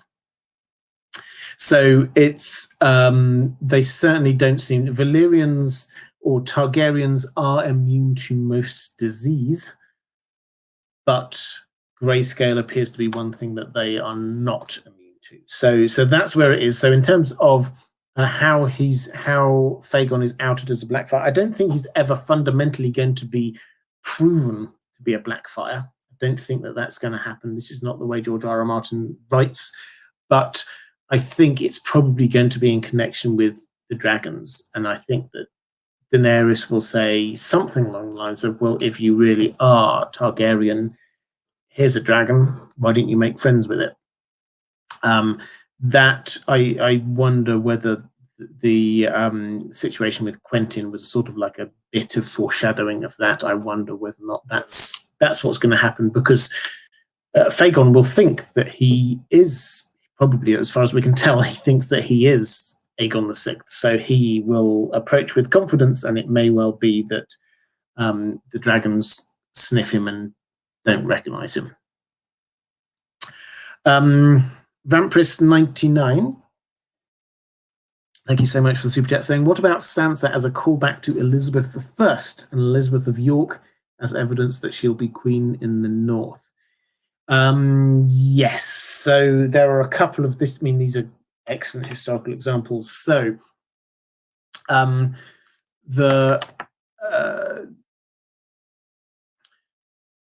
George R. R. Martin loves his history, particularly he loves lots of sort of European history, and it's well known that a lot of the early inspiration for Game of Thrones was based on the War of the Roses.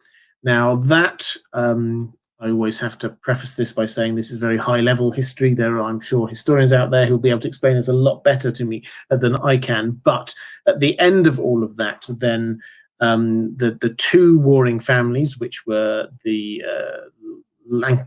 Lancaster and York, which clearly match across to Lannister and Stark. They sound very similar as well. The feud was ended. Yes, there was a big battle, but in order to sort of, they merged the lines to try and make sure it didn't happen again. So the two families were married one to another. This brings the first theory of Sansa, the first meta theory of Sansa's fate, which is that perhaps she is like Elizabeth of York, who married someone from I forget which member of House Lancaster, and the joint, the joined houses then ruled on from that, and that was what ended the War of the Roses. So that brings the first theory that perhaps she would remarry Tyrion. Now, that's a possible ending. I still think that's a possible ending in the books, because that would Tyrion is, out of everybody, probably the one person that she still trusts to marry her and not abuse her in some way, because she has been married to Tyrion and he had every opportunity. Everybody was encouraging him to do it. He was getting in trouble with his family for not sleeping with her, but he refused to until she wanted to. So he is probably the only person that she actually would consider marrying at this stage. So that's one bit. Elizabeth I is she's a character. The red hair is very clearly reminiscent of Sansa. Elizabeth I was known as the Virgin Queen.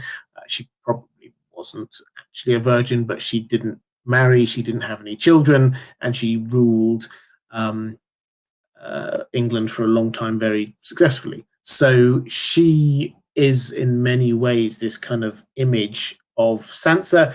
And so option number two, if we're going for the sort of the historical analogies, we would say, well, maybe then that's what, and that seemed to be what the show was going for, was that she would she doesn't need to have a husband. She can rule on her own. That is a strong end to her storyline, where she has been controlled by other people and married off to other people all the time without her say, and now finally she's in charge and she just doesn't need to anymore.